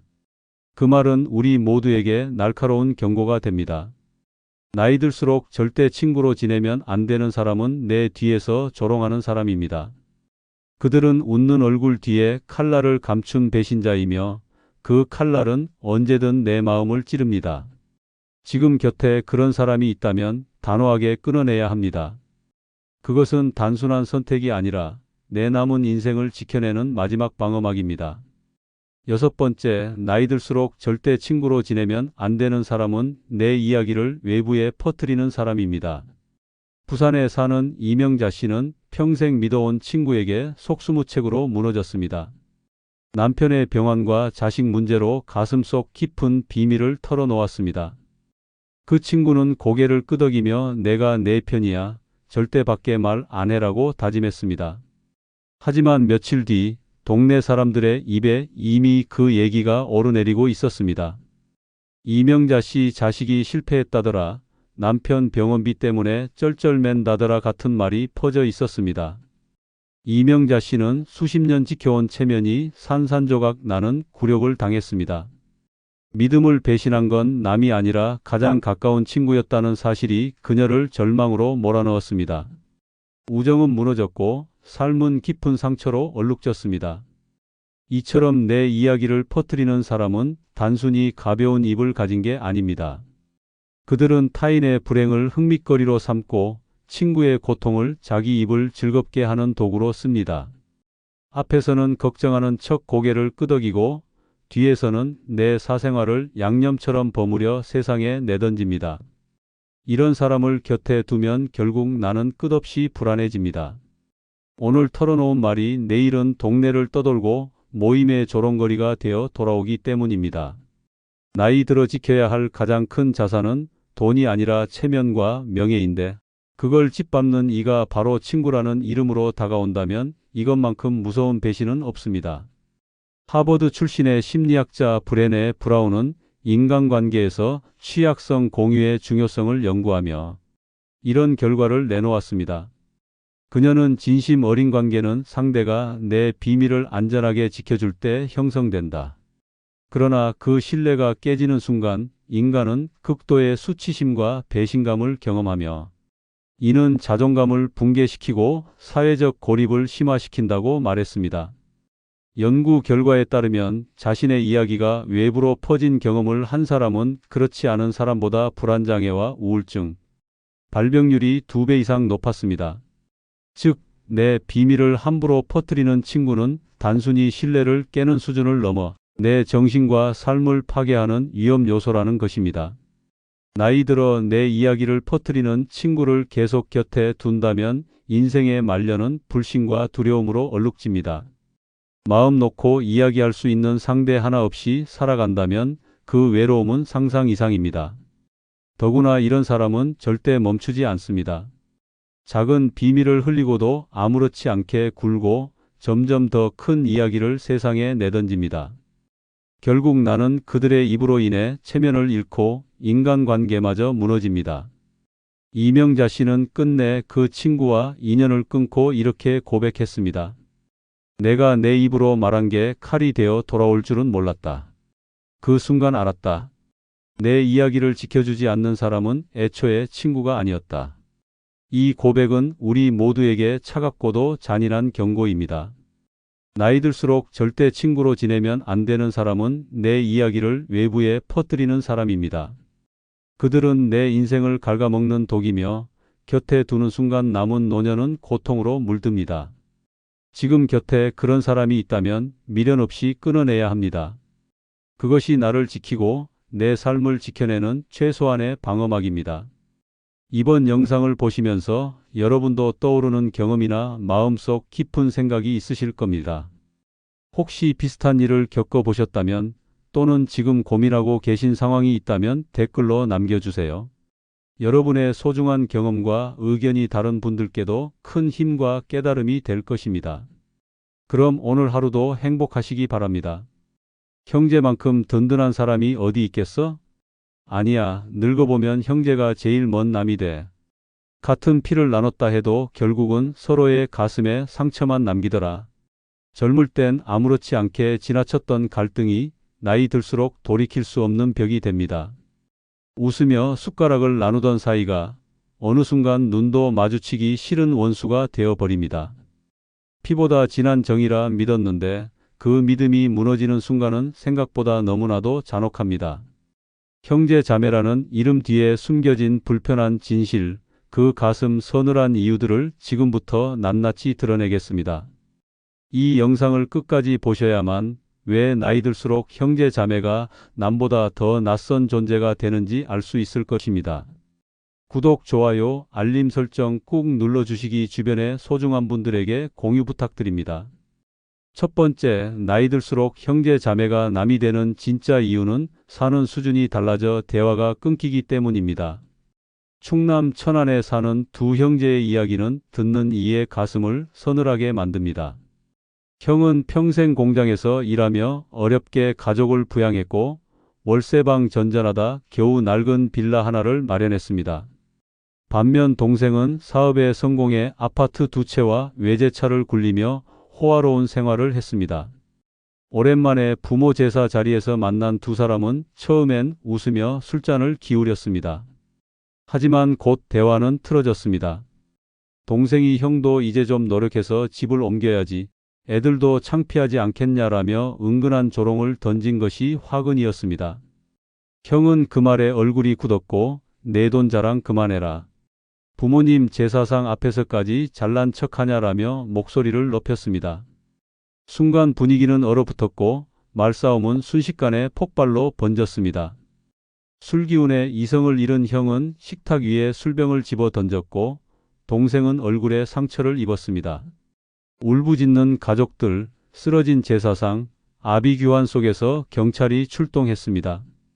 그날 이후 두 형제는 다시는 얼굴을 마주하지 않았습니다. 같은 피를 나눈 형제가 다른 삶의 수준 때문에 결국 폭력으로 갈라진 비극이었습니다. 사는 수준이 다르면 대화의 언어가 달라집니다. 한쪽은 하루 벌어 하루를 살며 공과금과 병원비에 허덕이고 다른 쪽은 해외여행, 명품, 자식의 유학 이야기를 늘어놓습니다. 이런 차이가 반복되면 대화는 곧 조롱이 되고 조롱은 상처가 되며 상처는 끝내 폭력으로 터집니다. 대화가 이어질 수 없는 세계에선 피부치라도 남보다 더한 적대자가 되는 것입니다. 더 무서운 건 이 단절이 돌이킬 수 없다는 점입니다. 한 번 쌓인 열등감은 쉽게 사라지지 않고 한 번의 조롱은 평생의 응어리가 됩니다. 형제 자매 모임이 오히려 지옥 같은 이유가 바로 여기 있습니다. 명절이면 웃음꽃이 피어야 할 자리가 서로의 수준을 비교하며 가시돋침말이 오가는 전쟁터가 됩니다. 이런 상황을 두고 옛사람들은 궁상각치우라는 말을 했습니다.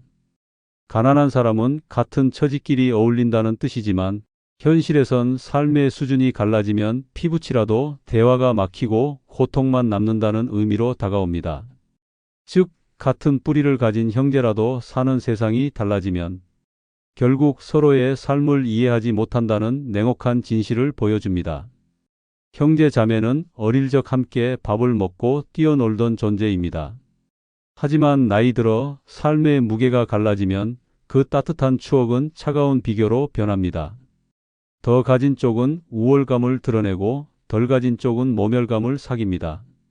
이 감정이 쌓이고 쌓이다가 결국엔 피 튀기는 충돌로 폭발하는 것입니다. 사는 수준의 차이는 단순한 돈의 문제가 아닙니다. 그것은 곧 인간관계의 단절이자 형제의 파괴입니다. 남보다 더 가까워야 할 형제 자매가 결국 남보다 더 잔혹한 원수로 변하는 이유. 그것은 바로 삶의 수준 차이가 대화의 끈을 잘라내고 그 끊어진 끈이 증오와 폭력으로 이어지기 때문입니다. 두 번째, 나이 들수록 형제 자매가 남이 되는 진짜 이유는 형제끼리도 결국 계산하며 살기 때문입니다. 경기도 안양에 사는 박정희 씨는 어머니가 위중하다는 연락을 받고 두 오빠와 병원으로 달려갔습니다. 처음에는 서로 힘을 합쳐 어머니를 돌보자며 다짐했습니다. 하지만 시간이 지날수록 그 약속은 산산조각이 났습니다. 간병인을 쓰자고 하면 비용 분담을 두고 말다툼이 이어졌고 병원비를 카드로 결제한 사람은 나중에 꼭 정산하자며 카카오톡 방을 만들어 영수증을 일일이 첨부했습니다. 하루 10만 원도 안 되는 비용을 두고 형제는 삿대질하며 싸웠고 누가 더 많이 부담했는지를 따지며 얼굴이 붉어졌습니다. 어느 날은 어머니의 약값 몇만 원을 두고도 싸움이 났습니다. 내가 어제 낸 게 얼마인데 왜 이번에도 내가 내야 하냐라는 말이 튀어나왔고 그 순간 박정희 씨는 머리가 멍해졌습니다. 어머니의 마지막 길을 지켜야 하는 시간에 피부치 형제들이 돈 몇 푼에 눈이 벌게져 싸우는 장면이 너무나 충격적이었습니다. 결국 장례식장에서도 싸움은 계속됐습니다. 화환갑, 식사 비용, 상조회사 비용까지 꼼꼼히 나누자며 종이에 계산기를 두드리던 오빠들의 모습에 박정희 씨는 이제는 진짜 남보다 못한 사람들이구나라는 절망을 느꼈습니다. 어머니가 남기고 간 건 추억이 아니라 끝없는 계산서뿐이었습니다. 형제 자매 사이의 끈끈한 정은 돈 앞에서 너무나 쉽게 갈라집니다. 어린 시절 함께 먹던 밥 한 숟갈의 정은 사라지고 대신 내가 얼마 냈냐, 내가 얼마나 손해봤냐라는 말만 오고 갑니다. 이는 단순한 경제 문제를 넘어 인간관계 자체를 철저한 계산으로 바꿔버립니다. 함께 밥을 먹어도 누가 더 많이 먹었는지, 누가 밥값을 더 냈는지 따지는 순간 그 관계는 이미 남이나 다름없습니다. 나이가 들수록 생활은 더 팍팍해지고 각자 지켜야 할 가정과 사정이 무겁게 얹히면서 형제끼리마저도 무조건적인 희생은 불가능해집니다. 결국 서로를 향한 애정 대신 계산기가 먼저 튀어나옵니다. 내가 너한테 얼마를 보탰으니 너도 나한테 갚아야 한다는 식의 냉정한 셈법이 형제애를 잠식합니다. 이런 현실 속에서 형제 자매는 더 이상 평생의 동반자가 아니라 잠시 얽힌 이해관계자에 불과해집니다. 더 끔찍한 것은 이런 계산이 부모의 재산을 두고 벌어질 때입니다. 상속 문제에서 단 한 푼도 양보하지 않으려는 집착은 결국 형제 자매를 철저히 갈라놓습니다. 부모가 남긴 집을 팔아 나누자는 쪽과 끝까지 지키자는 쪽이 부딪히며 고소와 고발이 오가는 일은 흔합니다. 언론에 보도되는 형제 자매 간의 유산 다툼은 결코 남의 이야기가 아닙니다. 수십 년 함께 살아온 피부치가 재산. 몇 억 앞에서 눈을 흘기며 등을 돌리는 것은 너무도 흔한 노년의 현실입니다. 학자들의 연구에 따르면 나이가 들수록 형제 자매 간의 대화에서 돈이라는 단어가 차지하는 비중이 급격히 늘어난다고 합니다. 젊을 때는 우스갯소리와 추억이 대화의 주를 이루지만 60세 이후에는 비용 분담, 상속, 생활비 문제로 인한 갈등이 절반 이상을 차지합니다. 이는 형제 자매 관계가 더 이상 정으로 유지되지 않고 냉혹한 계산으로만 작동하고 있다는 증거입니다. 형제 자매가 남이 되는 순간은 바로 이렇습니다. 돈 앞에서 철저히 이해타산으로만 움직이는 현실, 계산서와 영수증이 대화의 전부가 되는 현실 속에서 같은 피를 나눴다는 사실은 아무런 의미를 가지지 못합니다. 결국 나이 들수록 형제 자매는 서로를 따뜻하게 보듬는 가족이 아니라 차갑게 계산하는 거래 상대방으로 전락해버리는 것입니다. 세 번째, 나이 들수록 형제 자매가 남이 되는 진짜 이유는 서로의 실패를 속으로는 비웃기 때문입니다. 대구에 사는 이정숙 씨는 남편의 사업 실패로 하루아침에 빚더미에 올랐습니다. 그동안 넉넉하진 않아도 집 한 채는 지켜왔는데 결국 은행에 넘어가고 전셋집으로 옮겨야 했습니다. 그런데 진짜 충격은 그 이후였습니다. 친정 형제들이 모인 자리에서 겉으로는 괜찮아, 누구나 실패할 수 있어라고 말했지만 웃음 뒤에 감춰진 속내는 뻔히 드러났습니다. 언니는 그래도 우리는 집 하나는 지켜서 다행이지라며 은근히 비교했고, 남동생은 술잔을 기울이며 역시 여자는 남편 잘 만나야 되라고 농담처럼 비수를 꽂았습니다. 대화 속 곳곳에서 그녀의 실패가 은근한 조롱거리로 전락했습니다. 그 순간 이정숙 씨는 깨달았습니다. 형제라는 이름은 껍데기였고 내 불행은 오히려 그들의 안주거리와 우월감을 확인하는 도구가 되고 있다는 사실이었습니다. 눈물이 목구멍까지 차올랐지만 끝내 아무 말도 할 수 없었습니다. 집으로 돌아오는 길, 차창 밖 불빛이 흐릿하게 번지며 가슴은 철저히 무너져 내렸습니다. 내가 그토록 믿었던 혈육마저도 내 실패를 즐기는구나라는 생각이 온몸을 얼어붙게 했습니다. 형제 자매는 어려서부터 서로를 비교하며 살아왔습니다. 누가 공부를 더 잘하는지, 누가 부모의 사랑을 더 받는지 다퉜던 기억은 시간이 흘러도 사라지지 않습니다. 그래서 어른이 되어서도 한쪽이 실패하면 속으로는 내가 저 꼴은 안 나서 다행이다라는 비열한 안도감을 느끼는 것입니다. 위로하는 말 뒤에 숨은 조롱은 칼보다 날카롭습니다. 괜찮아, 다시 시작하면 되라는 말 속에도 넌 이미 넘어졌잖아라는 무언의 비웃음이 스며 있습니다. 이와 관련해 역사 속 형제의 일화가 있습니다. 바로 중국 삼국지에 등장하는 유비와 유언의 형제 관계입니다. 유비가 젊은 시절 장사에 실패했을 때 친척 형제였던 유언은 겉으로는 도와주는 척했지만 속으로는 늘 그를 무시했습니다.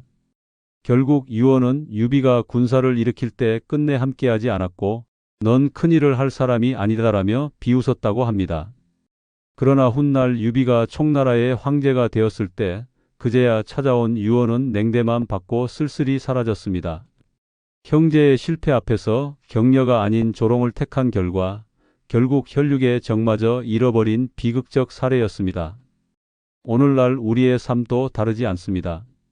형제 자매는 내 편이 아니라 내 실패를 속으로 즐기는 관객이 되곤 합니다. 실패는 함께 극복할 기회가 아니라 은근히 우월감을 확인하는 무대가 되어버립니다. 그래서 나이 들수록 형제 자매는 남보다 더 잔인한 존재가 됩니다. 내 고통 앞에서 진심으로 울어줄 줄 모르는 이들, 그것이 바로 형제 자매가 남이 되는 가장 비극적인 이유입니다. 네 번째, 나이 들수록 형제 자매가 남이 되는 진짜 이유는 돈 자랑, 자식 자랑으로 마음의 벽이 생기기 때문입니다. 전북 익산에 사는 오미정 씨는 명절마다 친정에 가는 게 두렵습니다. 이유는 단 하나, 동생들의 자랑 폭탄 때문입니다.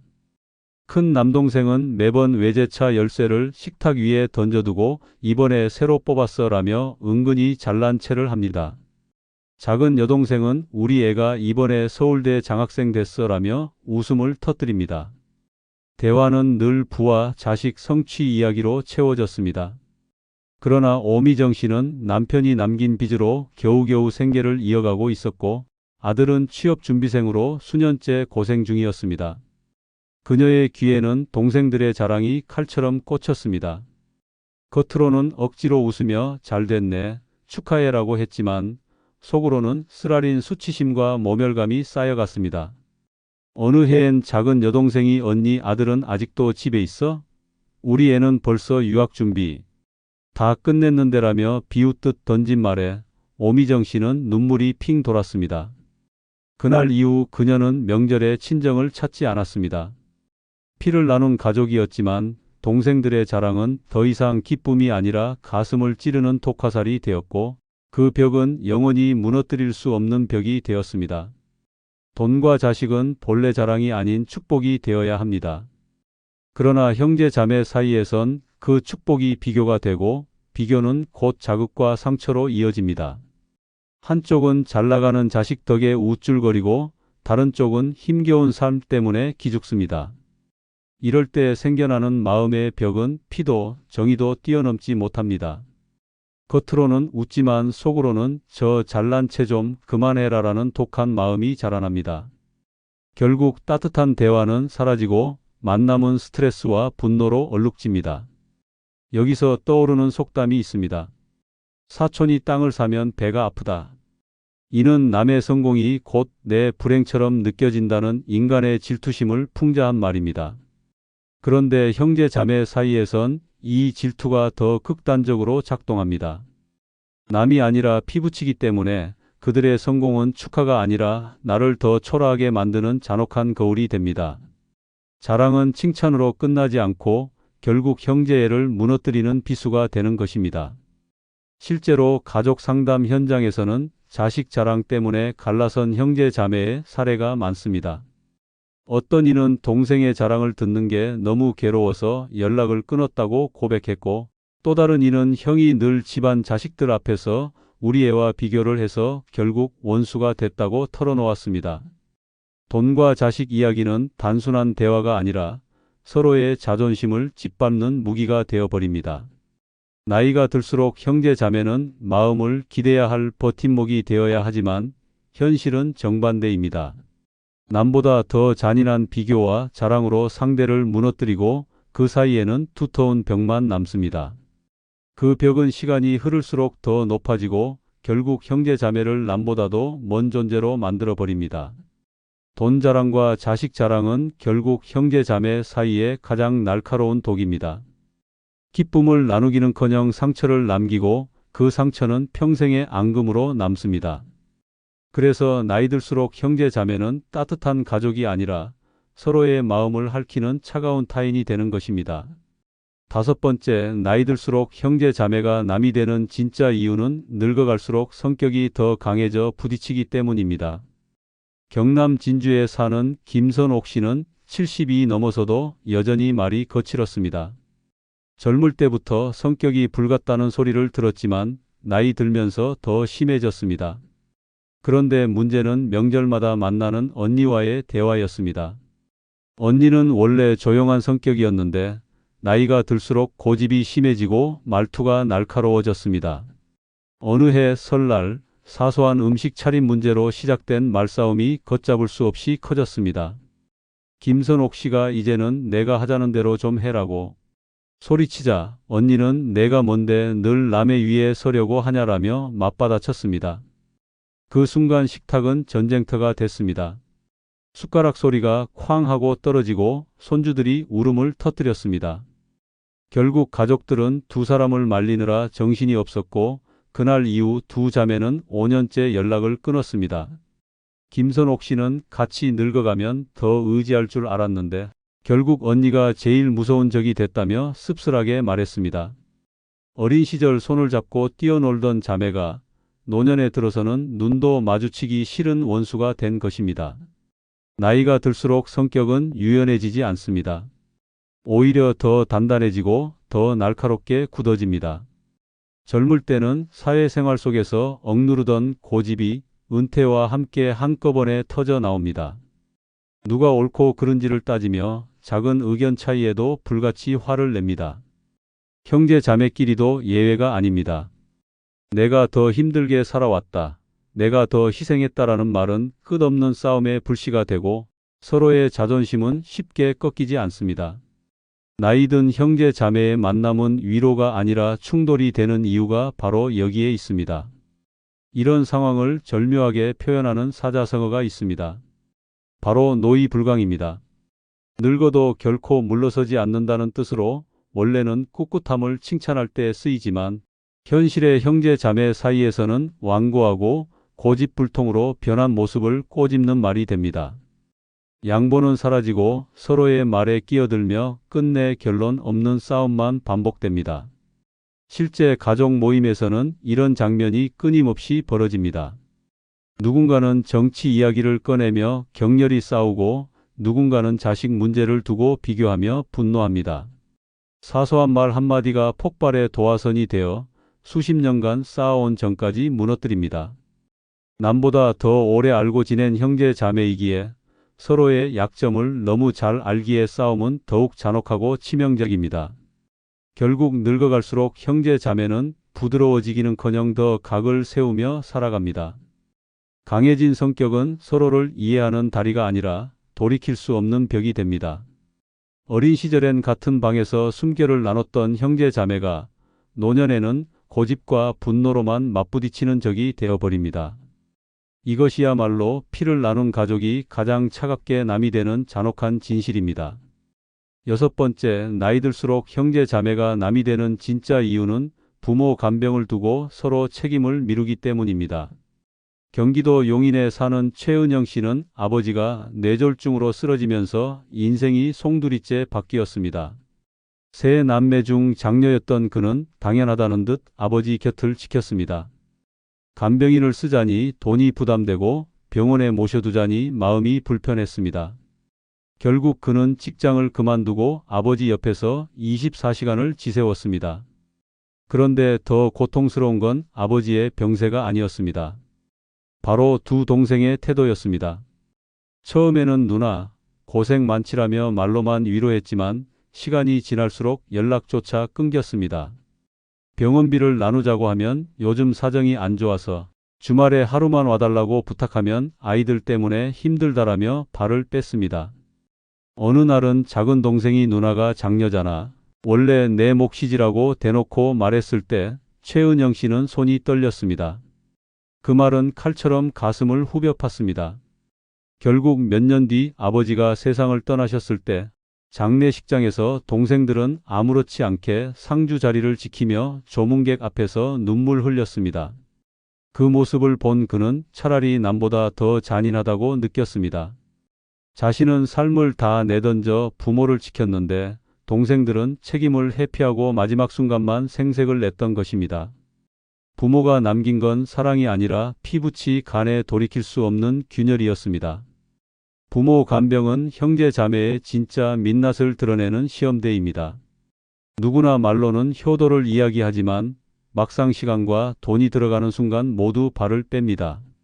책임을 떠넘기며 내가 장남이니까, 내가 같이 살고 있으니까라는 말로 핑계를 댑니다. 이 과정에서 희생하는 한 사람은 지쳐 쓰러지고 나머지는 모른 척하며 거리를 둡니다. 남보다 더 차갑고 비겁한 태도, 이것이 바로 혈육을 나무로 만드는 잔혹한 현실입니다. 이런 상황을 표현하는 사자성어가 있습니다. 바로 형제 수제입니다. 겉으로는 손을 맞잡고 함께해야 할 형제지만 현실에서는 손을 뿌리치고 등을 돌린다는 비극적 아이러니를 담은 말로도 쓰입니다. 원래 가족이란 서로 돕는 존재지만 부모 간병 앞에선 오히려 서로를 희생양 삼으며 남보다 못한 관계로 전락하는 것입니다. 실제 간병 갈등은 상상 이상으로 잔혹합니다. 어떤 집안은 부모가 요양원에 계신 동안 간병비 분담을 두고 형제끼리 고소와 고발로 맞섭니다. 또 어떤 집안은 부모가 돌아가신 뒤 장례식장에서 누가 더 효도했는지를 두고 싸움이 벌어집니다.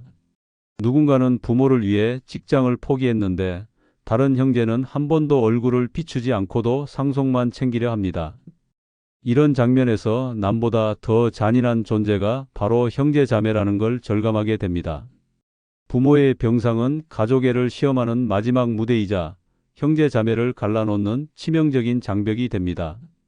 젊을 때는 함께 웃고 떠들던 형제자매도 노년에 부모를 두고 책임을 미루는 순간 더 이상 가족이 아닙니다. 피 한 방울 섞였다는 사실은 사라지고 서로의 삶을 갉아먹는 원수로 남습니다. 그래서 나이 들수록 형제자매는 남이 됩니다. 부모 간병 앞에서 비겁하게 책임을 미루는 그 순간 남보다 더 차갑고 남보다 더 잔인한 타인으로 변하기 때문입니다. 이번 영상을 보시면서 여러분도 떠오르는 경험이나 마음속 깊은 생각이 있으실 겁니다. 혹시 비슷한 일을 겪어보셨다면 또는 지금 고민하고 계신 상황이 있다면 댓글로 남겨주세요. 여러분의 소중한 경험과 의견이 다른 분들께도 큰 힘과 깨달음이 될 것입니다. 그럼 오늘 하루도 행복하시기 바랍니다. 여보, 나이 들어 이렇게까지 할 수 있는 게 있다는 게 믿어져? 믿기지 않아. 우리 나이 또래는 다 병원 다니느라 정신없다던데. 그러게, 아직도 걸을 수 있고 스스로 챙겨 먹고 이렇게 대화할 힘이 있다는 게 기적이지. 맞아, 이게 돈보다 훨씬 큰 축복이야. 우리가 아직 살아있다는 증거니까. 65세와 75세 사이에 아직도 이 6가지를 하고 있다면 당신은 세상에서 가장 귀한 보석입니다. 많은 이들이 그 나이면 병원 진료에 하루를 빼앗기고 약 봉지에 의지하며 사는 게 당연하다고 생각합니다. 그러나 여전히 스스로의 몸을 챙기고 걸을 수 있는 다리를 유지하며 마음을 다잡아 삶을 이어간다면 그것은 그 무엇과도 바꿀 수 없는 빛나는 가치입니다. 남들은 포기한 일상을 지켜내는 의지, 그것이 바로 노년의 보물입니다. 이 영상 끝까지 보시면 왜 당신이 단순한 노인이 아니라 세상에 하나뿐인 보석인지 절실히 알게 될 것입니다. 구독, 좋아요, 알림 설정 꾹 눌러주시고 주변의 소중한 분들의 공유도 해주시면 큰 복 받으실 겁니다. 첫 번째, 65세와 75세 사이에 아직도 김장철에 직접 배추를 절이고 양념을 버무릴 수 있다면 당신은 귀한 보석입니다. 충북 청주에 사는 74세 김영순 씨는 불과 2년 전까지만 해도 매년 김장을 직접 도맡아 하던 사람이었습니다. 그런데 허리 통증과 무릎 관절염이 심해지자 결국 시장에서 김치 몇 포기를 사다 먹는 처지가 되었습니다. 그깟 김치 뭐 사다 먹으면 되지라며 위로하는 이들도 있었지만 그녀가 느낀 상실감은 상상을 초월했습니다. 평생 가족을 위해 정성껏 김장을 해왔던 손맛이 사라지고 온 집안에 김장하던 날의 따뜻한 웃음소리가 끊긴 순간 그녀는 노년의 외로움과 무력감을 실감했다고 합니다. 김장 한 번 못한다는 게 이렇게 뼈아프게 자존심을 무너뜨릴 줄 몰랐다고 그녀는 울먹이며 말했습니다. 노년에 김장을 직접 한다는 건 단순히 음식을 만드는 행위가 아닙니다. 그것은 곧 건강의 증거이자 삶의 기운이 여전히 꺼지지 않았다는 선명한 표식입니다. 배추를 씻고 절이는 과정은 허리와 다리를 굽혀야 하고 양념을 버무리는 일은 손목과 팔의 힘이 뒷받침되어야 가능합니다. 다시 말해 김장을 직접 해낸다는 건 관절이 버텨주고 근력이 살아있으며 무엇보다 마음의 활력이 남아있다는 뜻입니다. 이 나이에 여전히 김장 준비를 스스로 할 수 있는 사람은 누구보다 강한 체력과 정신력을 가진 사람입니다. 반대로 몸이 불편해 김장철에도 마트에서 포장김치만 집어드는 순간 노년의 허망함은 2배가 됩니다. 가족이 함께 모여 배추를 절이고 김칫솔을 나누어 담그던 그 풍경은 단순한 노동이 아니라 추억의 축제였습니다. 그런데 몸이 따라주지 않아 그 자리를 지켜보는 것조차 힘들어진다면 마음 깊은 곳에서 느껴지는 패배감은 이루 말할 수 없습니다. 나는 이제 필요 없는 사람인가라는 절망이 엄습합니다. 김장을 직접 못한다는 건 결국 건강을 잃었다는 신호이며 동시에 삶의 활력을 놓쳐버렸다는 뼈아픈 증거가 되는 것입니다. 그러나 여전히 배추를 절이고 양념을 버무릴 수 있는 이들은 다릅니다. 그들은 단순히 김치를 만드는 게 아니라 자신의 몸을 관리해 여전히 살아있다는 선언을 하는 것입니다. 양손에 붉은 고춧가루 양념이 묻고 배추 사이로 마늘과 생강향이 퍼질 때 그건 단순한 음식이 아니라 내가 아직 버틸 수 있다는 증명입니다. 자식과 손주가 그 김치를 먹으며 웃는 모습은 노년의 자존심을 지켜주는 가장 큰 보상입니다. 실제로 전문가들은 김장 과정이 노년 건강에 긍정적인 효과를 준다고 말합니다. 허리를 굽히고 몸을 움직이는 동작이 일종의 전신 운동이 되고 양념을 치대는 행위가 손 근육과 혈액순환을 돕는다고 합니다. 무엇보다 김장을 직접 해낸 사람의 표정에는 다른 무엇과도 바꿀 수 없는 자부심이 깃듭니다.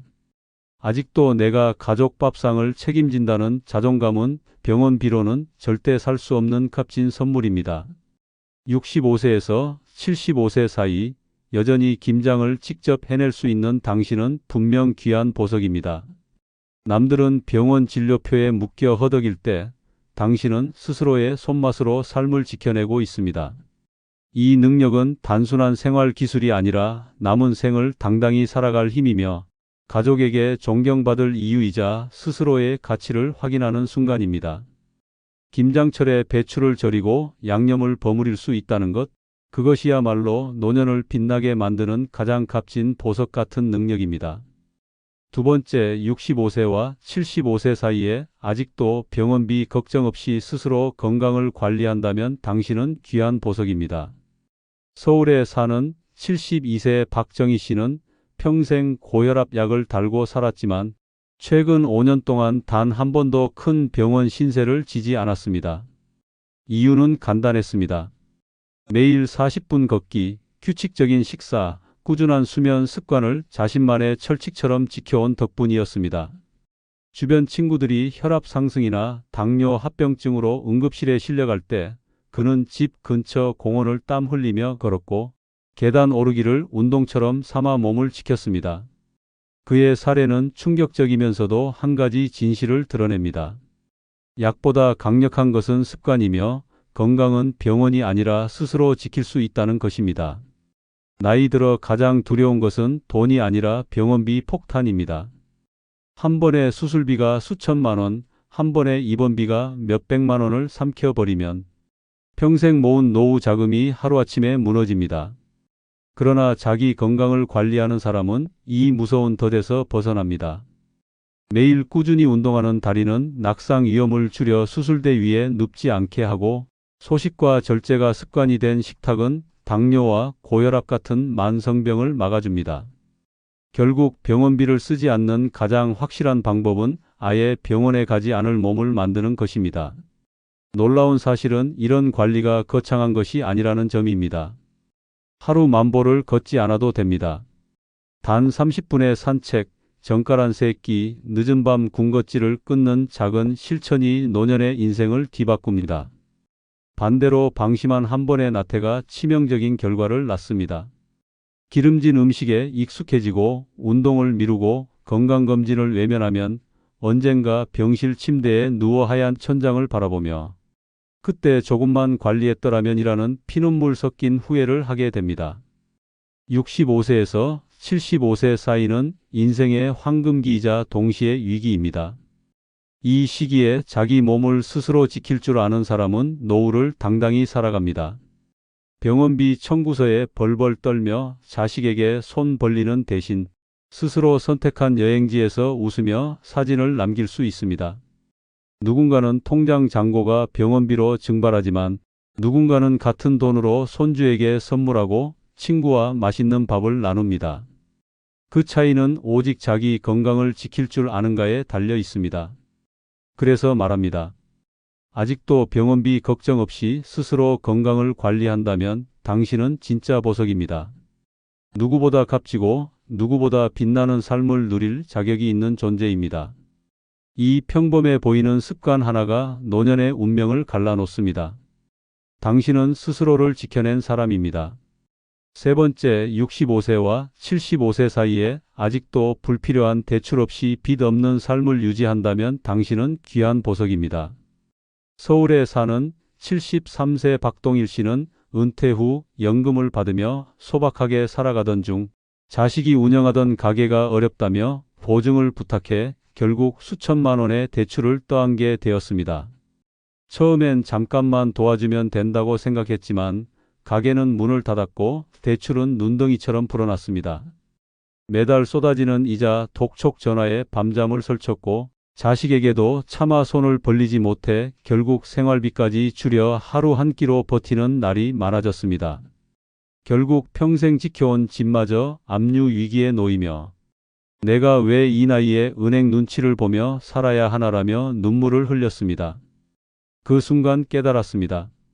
빚은 단순한 돈 문제가 아니라 노년의 존엄을 산산이 부수는 괴물이라는 사실을 말입니다. 노년의 빚은 젊을 때와 다릅니다. 젊을 땐 다시 일어나 벌 수 있지만 65세 이후에는 정기적인 수입원이 거의 없습니다. 연금이나 저축은 정해져 있는데 이자는 멈추지 않고 불어납니다. 작은 대출 하나가 순식간에 수백만 원의 부담으로 변하고 생활비를 갉아먹어 결국 병원비조차 감당하지 못하는 상황을 만듭니다. 더 끔찍한 건 빚은 돈만 빼앗아 가는 게 아니라 마음까지 옥죄어 버린다는 점입니다. 하루에도 몇 번씩 오는 독촉 전화에 시달리며 마음은 불안에 휩싸이고 가족에게 숨기려다 보니 점점 인간관계도 멀어집니다. 평생 성실하게 살아왔는데 노년에 남는 것이 불안과 수치라면 그것만큼 처참한 일이 어디 있겠습니까? 반대로 불필요한 대출 없이 빚 없는 삶을 지켜낸 사람은 세상에서 가장 자유로운 존재입니다. 매달 이자에 쫓기지 않으니 한숨 대신 웃음이 나오고 병원비가 필요할 때도 망설이지 않고 치료를 받을 수 있습니다.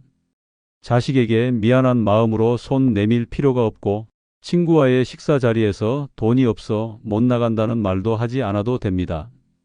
그 자유는 단순한 금전적 여유가 아니라 노년의 자존심과 삶의 품격을 끝까지 지켜내는 힘입니다.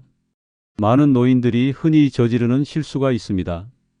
집을 크게 고치려 대출을 받거나 자식의 부탁에 보증을 서주거나 손주 학자금 때문에 무리하게 빚을 지는 경우입니다. 그 순간은 잠시 마음이 편할지 몰라도 결국 그 대가를 자기 인생으로 치르게 됩니다. 노년의 빚은 누구도 대신 갚아주지 않습니다. 결국 내 손에 쥔 작은 노후 자금마저 갉아먹고 남은 인생을 은행에 저당 잡히게 만듭니다. 65세에서 75세 사이 아직도 불필요한 대출을 멀리하고 빚 없는 삶을 유지하는 사람은 누구보다 현명하고 강인한 사람입니다. 빚이 없다는 건 단순히 돈을 아낀 게 아니라 내 인생의 주도권을 끝까지 지켜냈다는 뜻입니다. 빚이 없는 노후는 자존심을 세우고 자유를 지키며 남은 인생을 웃으며 살아갈 수 있는 가장 값진 선물입니다. 당신이 바로 그 보석 같은 사람입니다. 네 번째, 65세와 75세 사이에 아직도 아침마다 깨끗이 면도하고 단정한 옷을 차려 입는다면 당신은 귀한 보석입니다. 부산에 사는 70세 장영호 씨는 은퇴 후 몇 년간 집 안에서만 생활하며 면도도 옷차림도 신경 쓰지 않았습니다. 대충 늘어진 티셔츠와 헝클어진 머리로 하루하루를 보내던 그는 점점 사람들을 피하게 되었고 거울조차 보기 싫다고 했습니다.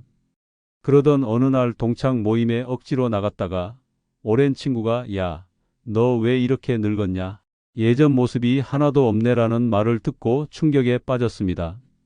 집으로 돌아오는 길 유리창에 비친 자신의 몰골을 본 순간 그는 절망했습니다. 세월보다 더 빨리 무너진 건 나이가 아니라 자기 관리의 포기였음을 깨달은 것입니다. 노년에 매일 면도와 단정한 옷차림을 지켜낸다는 건 단순한 외모 관리가 아닙니다. 그것은 자기 자신에게 보내는 가장 강력한 메시지입니다. 나는 여전히 살아있다. 나는 나를 포기하지 않았다. 거울 앞에서 수염을 정리하고 셔츠의 단추를 채우는 순간 몸은 단정해지고 마음은 다시 곧게 서게 됩니다. 반대로 아침에 거울도 보지 않고 구겨진 옷을 걸친 채 하루를 시작하면 삶은 순식간에 무너져 내립니다. 남들이 보기에 지저분한 모습일 뿐 아니라 스스로도 나는 이제 아무 의미 없는 존재라는 자기 암시에 빠져버립니다. 그것이 곧 건강과 인간관계, 더 나아가 생존 의지를 갉아먹는 독이 됩니다. 특히 65세 이후의 삶은 자기 관리가 곧 존엄입니다. 깔끔한 옷차림은 자식에게 아직 우리 부모님은 건재하시다라는 안도감을 주고 이웃과 친구에게도 존경을 이끌어냅니다. 하지만 지저분한 몰골로 나타나면 주변은 멀어지고 결국 고립의 늪에 빠져듭니다. 많은 노인들이 우울증에 시달리는 이유가 단순히 돈이나 건강 때문만이 아니라 자기 모습을 스스로 내버려둔 데 있다는 사실을 아십니까? 면도하지 않은 얼굴, 구겨진 옷, 냄새 나는 셔츠는 스스로 존엄을 버린 신호입니다. 이 신호는 결국 타인에게도 나는 이제 상관없는 사람이다라는 메시지를 보내며 관계를 끊어냅니다. 반대로 매일 아침 면도를 하고 단정하게 옷을 입는 사람은 다릅니다. 그들은 어디에 가든 존중을 받습니다.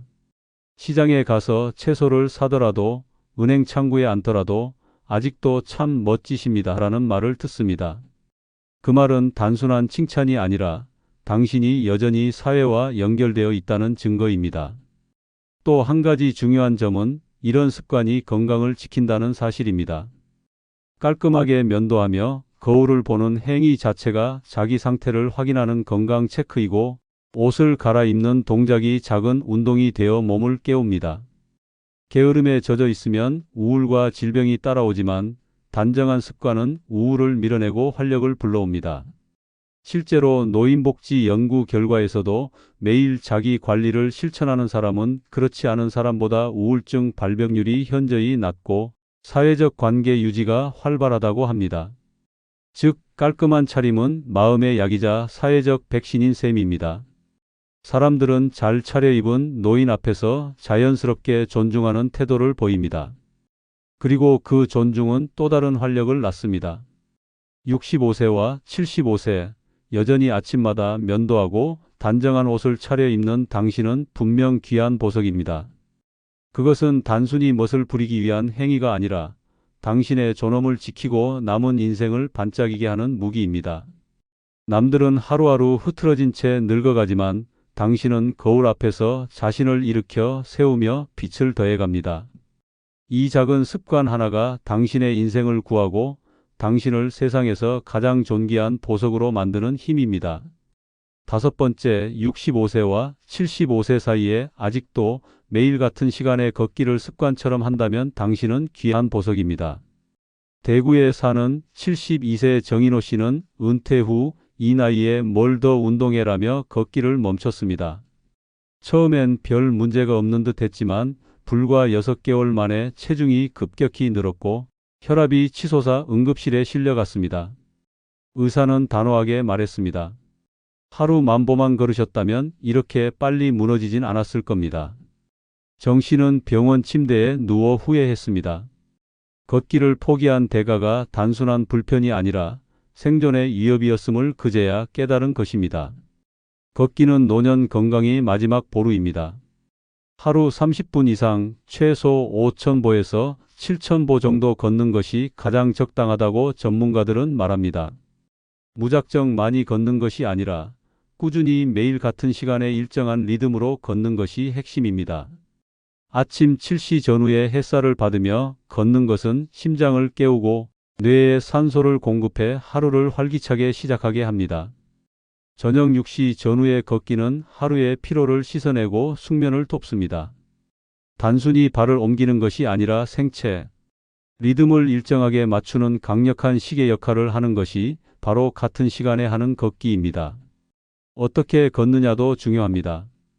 등을 꼿꼿이 세우고 시선을 10m 앞에 두며 팔을 자연스럽게 흔드는 바른 자세. 걷기가 심폐 기능을 최대로 끌어올립니다. 너무 빠른 속도로 달리듯 걸을 필요는 없습니다. 숨이 약간 가쁘지만 대화는 가능할 정도의 속도, 시속 5km 정도가 가장 효과적입니다. 이 속도로 하루 30분만 걸어도 심장병과 당뇨, 치매의 위험이 크게 줄어든다는 것이 의학적 사실입니다. 무엇보다 중요한 건 꾸준함입니다. 하루 이틀 걷고 포기하면 아무 소용이 없습니다. 매일 같은 시간에 비가 와도 실내에서라도 발걸음을 이어가는 습관이 건강을 지켜냅니다. 습관이 된 걷기는 혈압을 안정시키고 혈당을 조절하며 관절과 근육을 단련해 낙상을 예방합니다. 또한 걷는 동안 분비되는 엔도르핀이 우울과 불안을 몰아내고 삶의 활력을 불어넣습니다. 약도 수술도 필요 없는 최고의 치료제가 바로 이 걷기입니다. 65세에서 75세, 여전히 같은 시간에 하루 30분 이상 5,000보에서 10,000보 정도를 꾸준히 걸을 수 있다면 당신은 분명 귀한 보석입니다. 그 발걸음은 단순한 운동이 아니라 병원비를 줄이고 자존심을 지키며 삶의 존엄을 끝까지 붙드는 선언입니다. 남들은 약봉지에 묶여 살아갈 때 당신은 당당히 세상을 걸으며 자유를 누릴 수 있습니다. 매일 같은 시간에 걷기를 이어가는 그 작은 습관이야말로 당신의 노년을 가장 찬란하게 빛나게 하는 보석 같은 힘입니다. 6번째, 65세와 75세 사이에 아직도 월세가 아닌 자기 집에서 살며 안정감을 지킨다면 당신은 귀한 보석입니다. 서울에 사는 69세 한정호 씨는 평생 공장에서 뼈 빠지게 일하며 모은 돈으로 작은 아파트를 마련했지만 자식의 부탁으로 집을 팔아주고 결국 전세살이를 시작했습니다. 처음엔 전세도 괜찮다, 집값은 다시 오르겠지라며 스스로를 위로했지만 몇 년 뒤 전세금은 급등했고 결국 전세에서 월세로 밀려났습니다. 매달 나가는 월세는 연금보다 많았고 남은 돈은 고작 생활비로 간신히 이어가는 수준이었습니다. 한때는 내 집에서 느끼던 안도감을 가졌지만 이제는 집주인의 눈치를 보며 살아야 했고 월세 납부일만 다가오면 가슴이 철렁 내려앉았습니다. 그는 말했습니다. 몸은 늙어 힘이 없는데 돈마저 나가니 내 존재가 무너지는 것 같았다. 이 한마디는 노년에 집을 잃고 월세로 사는 것이 얼마나 치명적인 상처가 되는지를 그대로 보여줍니다. 노년에 자기 집이 있다는 것은 단순한 부동산의 문제가 아닙니다. 그것은 곧 생존의 안전망이자 마음의 버팀목입니다. 매달 고정적으로 나가는 월세는 연금과 저축을 순식간에 빨아들이는 블랙홀과 같습니다. 집이 없으면 돈은 눈덩이처럼 사라지고 결국 생활은 줄줄이 무너집니다. 병원비조차 감당하지 못해 치료를 미루고 식비를 줄여 라면으로 끼니를 때우는 처참한 상황에 내몰립니다. 무엇보다 집이 없다는 사실은 마음을 무너뜨립니다. 나는 내 삶의 주인이 아니라 집주인의 허락을 받아야만 사는 존재구나. 이 무기력감은 결국 건강을 해치고 인간관계마저 끊어지게 만듭니다. 반대로 자기 집에서 사는 사람은 다릅니다. 비가 오든 눈이 오든 이사 걱정이나 집주인 전화에 시달리지 않습니다.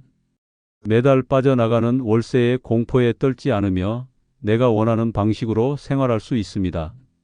집이라는 공간은 단순한 건물이 아니라 노년의 자존심과 자유를 지켜주는 마지막 요새입니다.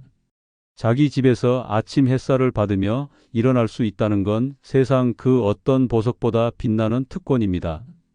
노인복지 연구에 따르면 자기 집에 거주하는 노인의 행복지수와 정신적 안정감은 월세나 전세로 사는 노인보다 훨씬 높습니다. 그 이유는 명확합니다. 자기 집이 있으면 경제적 지출이 줄어드는 것은 물론 불안에서 해방되기 때문입니다. 반대로 집이 없는 노인은 노후 내내 쫓겨날 수 있다는 불안 속에서 살아갑니다. 그리고 그 불안은 결국 병이 되어 몸을 무너뜨립니다. 65세에서 75세, 아직도 자기 집에서 살며 안정감을 지키는 당신은 분명 귀한 보석입니다. 남들은 월세의 올가미에 갇혀 매달 돈을 바치며 노후를 허비하지만 당신은 내 집이라는 성에서 당당히 노년을 지켜내고 있습니다. 집은 단순히 비를 피하는 곳이 아니라 남은 인생을 존엄하게 살아갈 마지막 보루입니다. 당신이 바로 그 보루를 가진 사람, 세상에서 가장 값지고 빛나는 보석입니다.